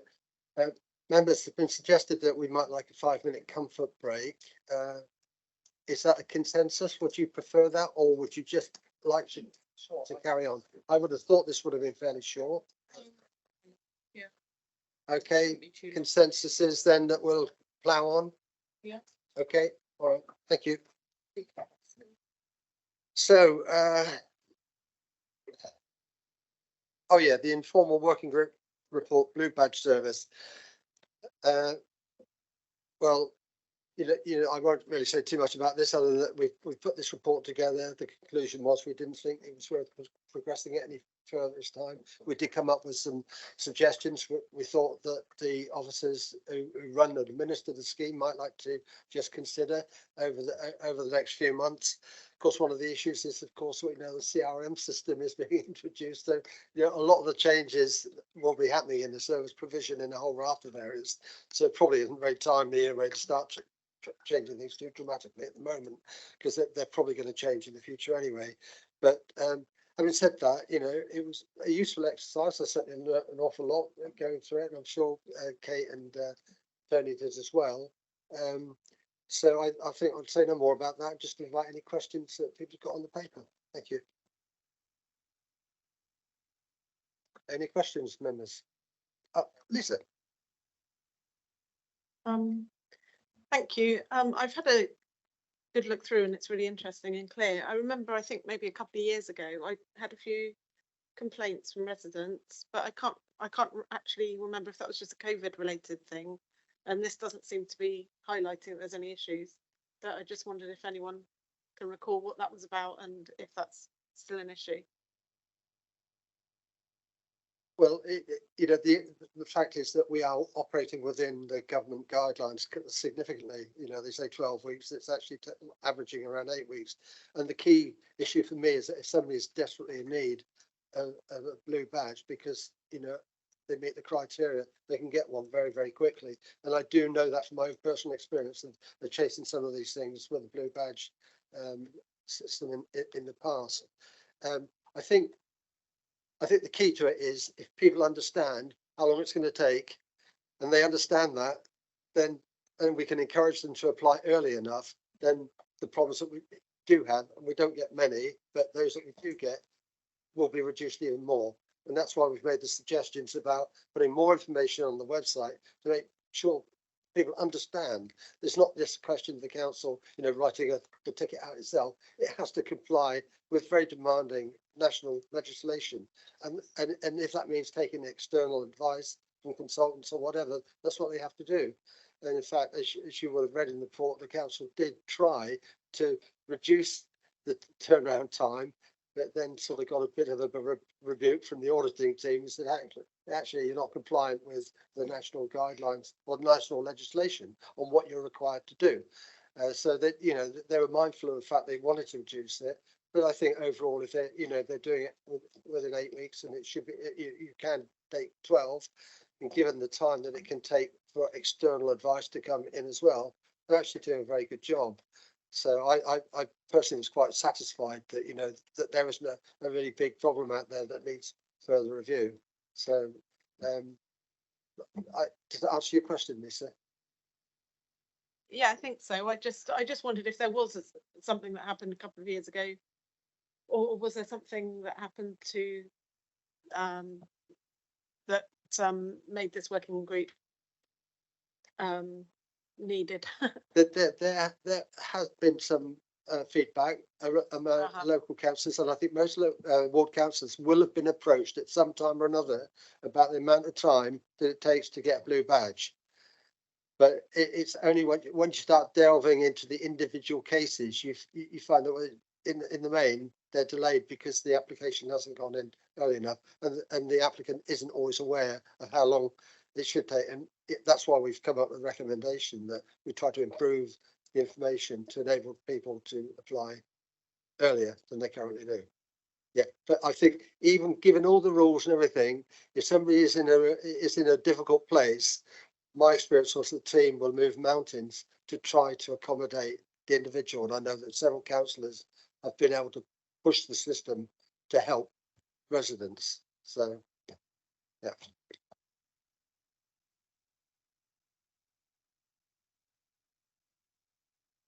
Councillor Moore, first, sorry. Okay. Yes, thanks, Chair. Well, as I understand it, there is actually a local agreement with the parking team that no blue badge holder will be issued with PCN for as long as the expired badge is dated within 12 weeks, as long as they park in BCP car park and sensible places. But perhaps this needs to be added to the website. Or has it been added to the website for some time? We did discuss this. Oh, you did? And we were sort of advised by the team that it probably wasn't something they wanted to advertise. Okay. For various reasons. It's just that I've had lots of queries about this, and people are getting really, really upset because they're approaching the end of their 12 weeks, and they think, you know, that they're not going to get the badge through in time and everything else. And if they could just be reassured, you can carry on using it, you know, then that actually might help. It might help us actually, because they come back to us and say, do something, help. But yeah, that was my only suggestion about the whole thing. The feeling was that it could be counterproductive if you made that information. Yeah, I understand where you're coming from. Yeah, they might wait to the last minute. Councillor Tarling. Thank you, Chair. This affects me very personally because I get to hear this about 3 times a week. In my household, usually when she comes home from work and tells me about blue badges. It's something that's related to the comment you made about people applying for badges in our CRM. A lot of people that apply for them aren't on the internet, and just ensure that our new hubs, which I've already declared an interest to you prior to this meeting, that they're possible, that the public know where to get them if they don't have access. And a lot of people who need a blue badge don't have access to the internet, and it's an ongoing issue. And that's definitely something that needs to be addressed. Thank you. Yeah, that's a very good point. And that's why I went personally to visit the customer services department and also the libraries to see if they help, and they can. But you are right, the people, especially vulnerable people who don't get a lot of help from anybody, they're sort of plowing their own field. It is very difficult for them to understand what they have to do in order to get a blue badge. Yeah. And did my wife help you get a blue badge, Mr. Chair?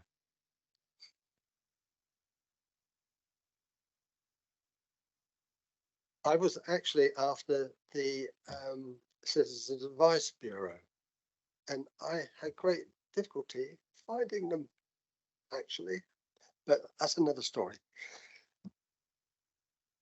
Councillor Dove. It's interesting, isn't it? Because obviously, you know, I've been ward councillors now for the same length of time, and this seems to be like a perennial thing that keeps on coming up, and we try as hard as we can to try and help these residents. And as you say, that are most vulnerable, or they're looking after the most vulnerable. And the report, I commend the report, it's clearly gone under the skin of the process, and yet we still keep getting these emails of really upset people, and they're not angry, but they are just really at their wits' end. I can't help but think perhaps, and I don't want to create extra work, but in part of the recommendations we have a feedback form about what it was that made it so difficult for them, because I just feel that there's something more that we haven't perhaps put our finger on, and I just wonder if that would perhaps aid us. Now, it could be the 12-week timeline, and you know, we can try and work around that, but it could be something else, because they really do contact us in a very upset state. Yeah, but there's very few complaints that we've recorded. That's yeah, very few complaints. That's the information I have anyway. But in terms of people that are under care, you're absolutely right. We picked up on this, and that's why we've commented in there that, and this goes down to data sharing. You know, data insight. You know, there may be a way of shortening the process if a carer is already, or an individual is on the radar, so to speak, under care, and they need a blue badge, you know, then there may be a slightly easier way for people that are caring for them to actually make that application. At the moment, it's quite convoluted and difficult for people who are carers to make those applications on behalf of those people. You're right, but can we do anything now? You're suggesting that we have a feedback form, what, an issued with the card, or I'm not sure what the question would be, because it would be an insight into the end user's journey, wouldn't it, as to why they found it so difficult. Because with the greatest respect, I love this report, and it's really, like I said, it's clearly a lot of work that's gone into it, but we're not the end user, haven't gone through that journey. And I don't know what the question is on a feedback form to try and extrapolate that in a really succinct way, which makes it a metric which we can change into something positive. But I can't help but think that there's got to be something there. Maybe someone smarter than myself, Stuart Wallace, will know. You make a very good point, actually, and it's something I did think about at the time, because I was sort of tempted to write to all ward councillors and ask for their experience and feedback that they had, but well, that was one of this was a light touch first look thing, but it's certainly something that I did consider. The other thing was that so many councillors were new as well, and wouldn't have the level of experience that, you know, we would have had previously. But you are right, the bit that's missing from the report is direct feedback from customers. You're right, and it would have been better to have, but I think we took the approach that, you know, it was a light touch. Is there anything obvious there? And the bits that we did come up, we thought could help, we commented on. But if we were looking at it in more detail, I certainly would say, yes, where we would start is not at the service provider, but we would come at it from the perspective of the customer. Absolutely. Yeah. Good point. I'm not sure if you want to think about something that you would like us to recommend to take forward. I'd be delighted to put that through. Section 13.1 is the following recommendations, and maybe Stuart Walters could give consideration to, you know, like when you go visit the doctor and they send you in like a little form afterwards, don't know, how was your experience? Something really simplistic. And like I said, I don't know what the questions will be. I'm sure Stuart will have some ideas. Yeah. And I think Matthew wants to come in on this. Thank you. Yeah, thank you. Yeah, thank you, Chair. Just listening to the discussion, we can certainly look into the feedback. I mean, the process is very much prescribed by the Department of Transport, which is why it takes as long as it does, and it also builds in some sort of hurdles along the way that the team have to go through. It obviously is longer than we'd like it to be, but we can consider how we might be able to think about a feedback loop within the end-to-end process. But I wouldn't want to kind of confirm what that would look like tonight, but we certainly could look into it as one of the recommendations. Yeah. That's really helpful. Thank you. So I think what we'll do is just put an action to add another recommendation for officers to look into feedback form from customers. Yeah, I think that's a really good idea. Thank you. Right, so we've got Councillor Dedman. No, thank you, Chairman, but my question was the same as Councillor Moore's and you answered it. Thank you. And Councillor Trent. Thank you, Chair. I think as it's reflected in the report, in an ideal world, I think a reminder would be ideal to send, and but I appreciate there is a potential cost, and I look forward to information coming back on how much that would cost and various options on it. You know, whether you just remind a few people. I know reminders aren't completely foolproof, but you know, I think that would be one area where I think we could improve it. But the one thing I did find encouraging from the whole exercise was that although 12 weeks is a worst case scenario, the actual time is less than 12 weeks. But you know, I think we've got to prepare people for 12 weeks, the worst case scenario, and remind them accordingly if we're ever able to do so. Okay, thank you. I mean, we've put a recommendation in about the reminder, but I think we've also asked the report to be reviewed at 12 months' time. Yeah, somewhere. that's within the cover report. So in the covering report. Yeah, within the covering report, we've asked for feedback in 12 months' time. Now, you're happy with that? Yeah. Okay. Yeah, I'm quite happy with that, but you know, I just look forward to seeing what that would cost and possibly against different scenarios, because it may be that you don't remind everyone, but you remind people who you think are particularly vulnerable. So I look forward to that information coming back. Okay, thank you. You're happy with that, Matty? Is that? Yes, that's fine, Chairman. Yeah, happy to go away and look at those recommendations with a review, with a view to coming back to this committee. Yeah. Okay, thank you. Councillor Atkinson. Yeah, I just wanted to just make a comment based on the fact that we are going through quite a big process at the moment of changing how we do things in terms of CRM, using computers for things, self-service, but also not just self-service, but I presume it will be the way that our own officers will work will be different, will have that extra data. And so I was just wondering if the point C about consulting about whether the fee should go up with whether the government should raise the fee, perhaps we should hold back on that and until we know whether we can make any savings, whether it's actually going to be cheaper to administer it with our new system, because it would be good if we didn't have to lobby to increase the cost for the people who need this. Can I just come back on that? I mean, what we're suggesting is that we work with the LGA on this because this will be a national issue, not just a local one. And I think it's worth progressing it with the LGA to see what the national feeling about it is. You know, so I'm not suggesting for a minute, you know, automatically goes up. Or I think we need to understand, because clearly, when you look at the costs, there's a significant cost to the taxpayer of the service, and you know, we need to look at every area of our service provision, and you know, I think for that reason we should pursue it. That's my view, anyway. Any other thoughts on that? Yes, that's a good all. That's right.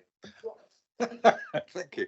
I only wanted to make a small point, only because I'm one of the new councillors, and it's a reflection on the training, and also to pick up on the working group for the transformation programme update. I know we're talking about, but it's having the facility for training a councillor so that he can talk to his residents about how they do something. So it's whether it's blue labels, whether it's going through the planning process, because, and I'm sure this is going to come up, but during the transformation, but the situation concerning, for example, planning, where you have to go through hoops to get to the actual stage that you want to get to. So this is something that, although the training program, I'm very grateful for the training program that was put in place, there are things where it's perhaps should be a bit more nitty gritty about how you do something. That's all I wanted to say. Thank you. Okay, thank you. Anybody got anything more? I think we'll just okay, we'll bring this one to a conclusion then. Is there consensus around the recommendations? Yeah, Including the addition? yeah, I think, do we have a consensus about the recommendations that are made in the paper with one addition? All agreed? Agreed. Okay, thank you. So agenda item 8, the forward plan. Well, yes, I sent a couple of emails around earlier on today, making suggestions about the forward plan. One of the issues we have is that the cabinet forward plan is not really there at the moment, to be honest. It's not taken, but that may actually serve to our advantage, because, you know, stressing the issues about us being independently minded and doing what we think is best rather than slavishly following the cabinet plan. So it forces us to think a little out of the box, and so I've made some suggestions in the forward plan, which I hope you've all been able to see. And let me just quickly talk you through some of the reasons for it, and some of them are blatantly obvious. But in November, for example, we've got the government external. We've had these major reviews carried out by the chief executive and by the government. It's important, I think, that we, as an ONS board, monitor the progress of that, because those are key things that the council's got to do, got to get right. So I think we do have an obligation to scrutinise the performance of the corporate side, if you like, to making sure that they're putting these actions in place and getting it right. So that's why I've put it on there. The library strategy is one thing that is on the forward plan for the cabinet, and it has been there for ages, and it's still there. I think this is an important thing. Although it's a cabinet report, I'm told it may actually be delayed going to cabinet now. I'm not sure, right? But I think it's important that we discuss it. So even if a cabinet paper is not available, I should be asking one for our meeting in November, because it may give us the opportunity of influencing that decision making, possibly. I don't know, but I think it's an important issue. Planning performance, I put on the agenda, or suggested the agenda. There was a significant investment in the planning system to overcome some of the issues that it had, and I think it's incumbent on us to now follow up to see if those improvements have been realised. And I'm not suggesting it will have a massive, but I think the key to it will be the data that we can review, see how we stack up against the national standards that are required. So I think that it shouldn't be a huge debate, but we should be able to see if the performance is improved. And I would incidentally, I would also include in that planning enforcement performance as well. There's another key issue. We discussed the next item is the MTPF update, which we discussed earlier on, which hopefully will now include some of this insight, vision and insight work that's being done, and we should be able to see the results of some of that reflected in the MTFB, you know, in November, and be a very interesting review, I think. If you're content, have you any views on that for the next meeting? Because I'd just like to. Yep. Councillor Broadhead. Or are we canvassing for other ideas? Because I'm certainly not at the moment because it's too late, Councillor Broadhead. But no, the issue is. So you don't want ideas for things on the forward plan under the item on forward plan? I certainly do want. I do want items. Yeah, absolutely, I do. But for the next meeting, according to the vice chair, I have to fill out a form and wait 8 weeks. No, well, if you have ideas, please let me have them. Yeah, okay. Please. Yeah. It was just mindful of the last regeneration update and the list of projects were taken forward. I think one of the critical ones is Wessex Fields, and there was a in the table of the proposed next steps. It talks about reassessing options, including potential direct delivery model agreed by the council. So I think it'd be really handy for us to get an early, not just update, but to work on it as a board. Yep. Yeah. Cool. So just to flag that November meeting, the turnaround for reports to actually be received to publish for that meeting is very, yeah. I'm not just talking about that item, Chair, and any item that isn't already the subject of a planned cabinet report. We do just need to make sure that those reports could be available for November. We have already put out feelers based on your email today, but just that caveat around those reports. Yeah, well, of course, you know, there's only one item here that is a cabinet report, and that's the library. The others are reports that we're requesting. So I understand the issue about officer time and all the rest of it, but you know, now we have this monthly board. You know, we've got to do it. You know, even if that means taking some of the work on ourselves, which I'll come on to in a moment. But yeah, I think it's a really good item. I think we can put that in. It's a question of when, but I think it should be there. It's just going on through to December. The local plan draft, and this is an item that officers have asked me if we would consider putting it. It's a critical item for the council. I think we can't not put the proposed local plan through scrutiny. So I really think that's a bit of a no-brainer. I think we've got to do it. It's a question of how long that's going to take, because you know, some of these things you could spend a whole day looking at it, but we'll have to review. I've got a meeting later on in the week to discuss what shape that scrutiny might take. So a bit more information coming out in due course. But the next item, yeah, sorry. Did you say December for that? Because I had thought that the draft local plan was coming to cabinet on the 25th of October. That's in the cabinet floor plan, and I'm advised that's now changed. So they've moved it. Okay, it's moved, gotcha. Yeah. Thank you. Yeah.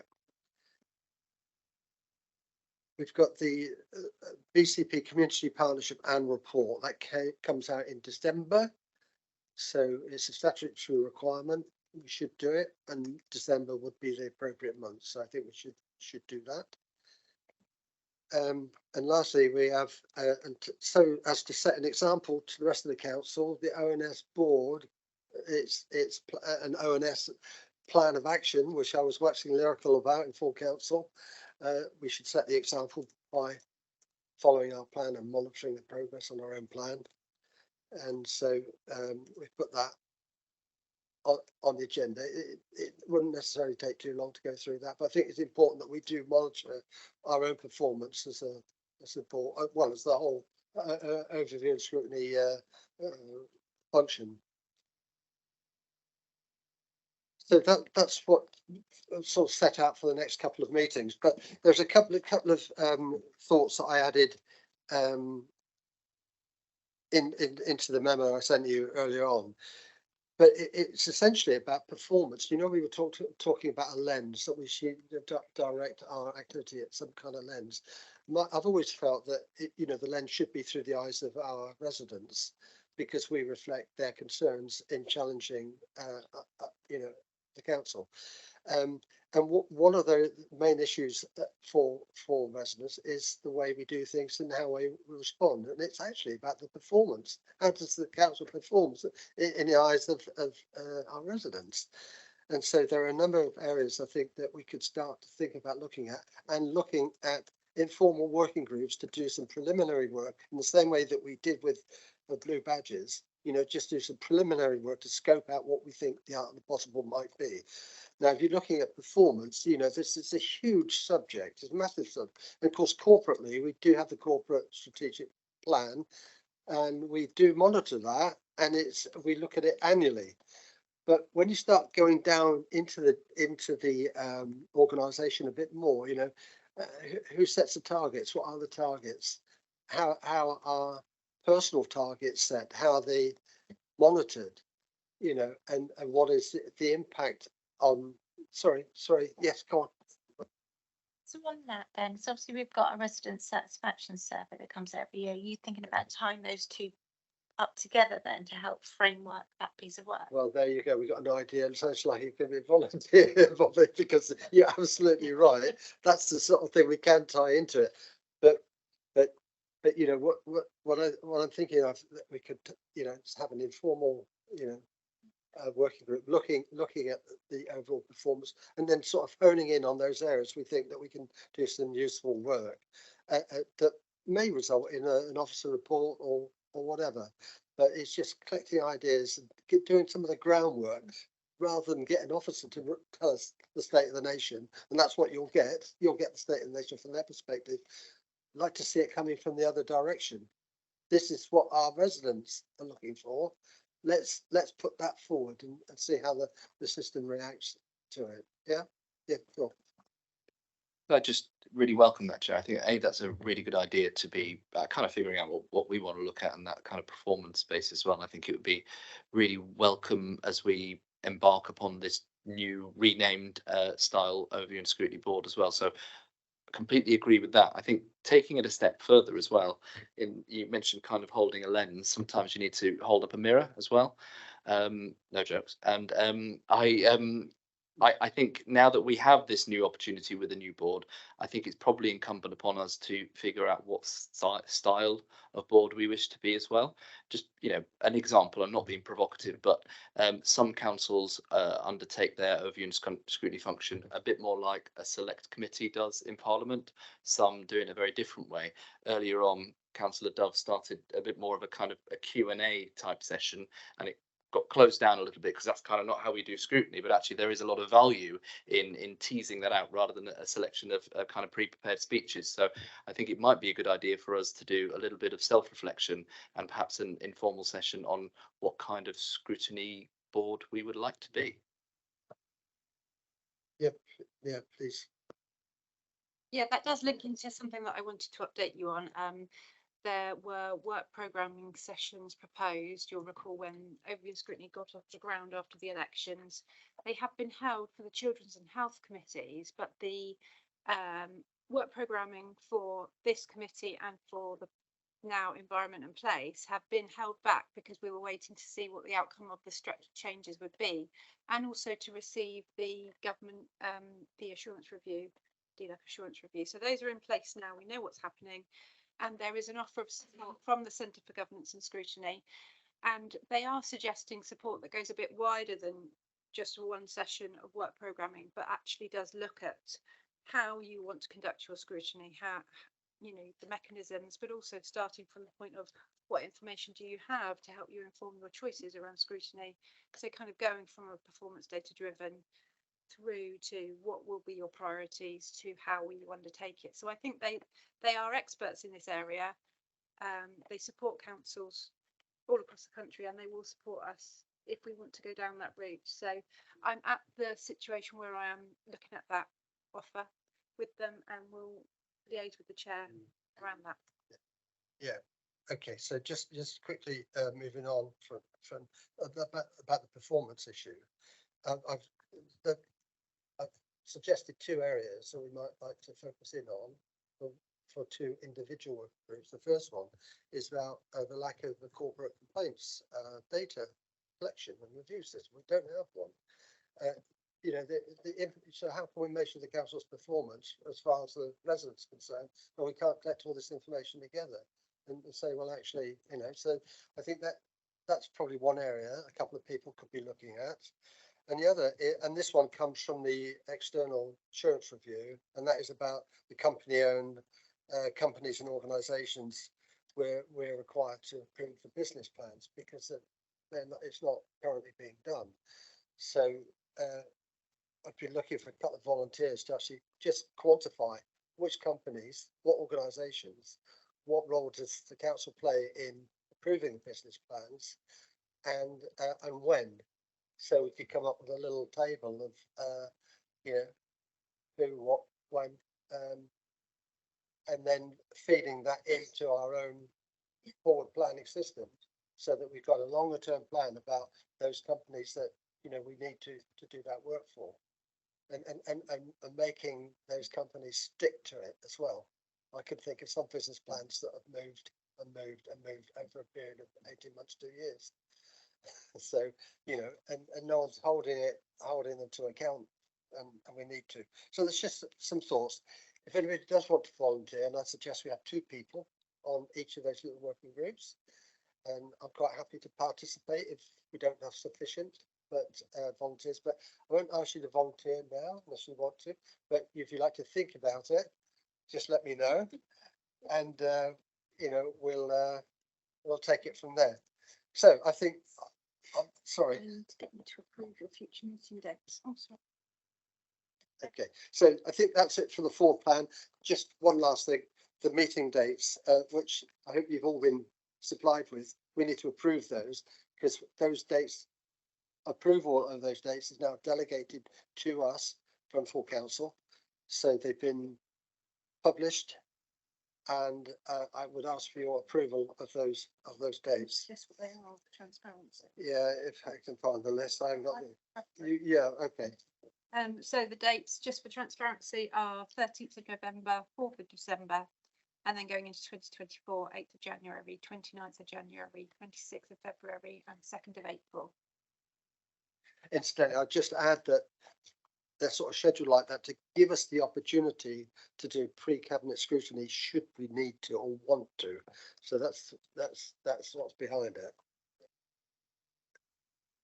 Do we have a consensus of agreement? Agreed, everybody? Okay, thank you very much, members. They're all at 6 p.m. Yeah, they're all at 6 p.m. apparently. So with that, I think that's it, isn't it? Yep. Okay, members, thank you very much. End the meeting. Thank you. Thank you.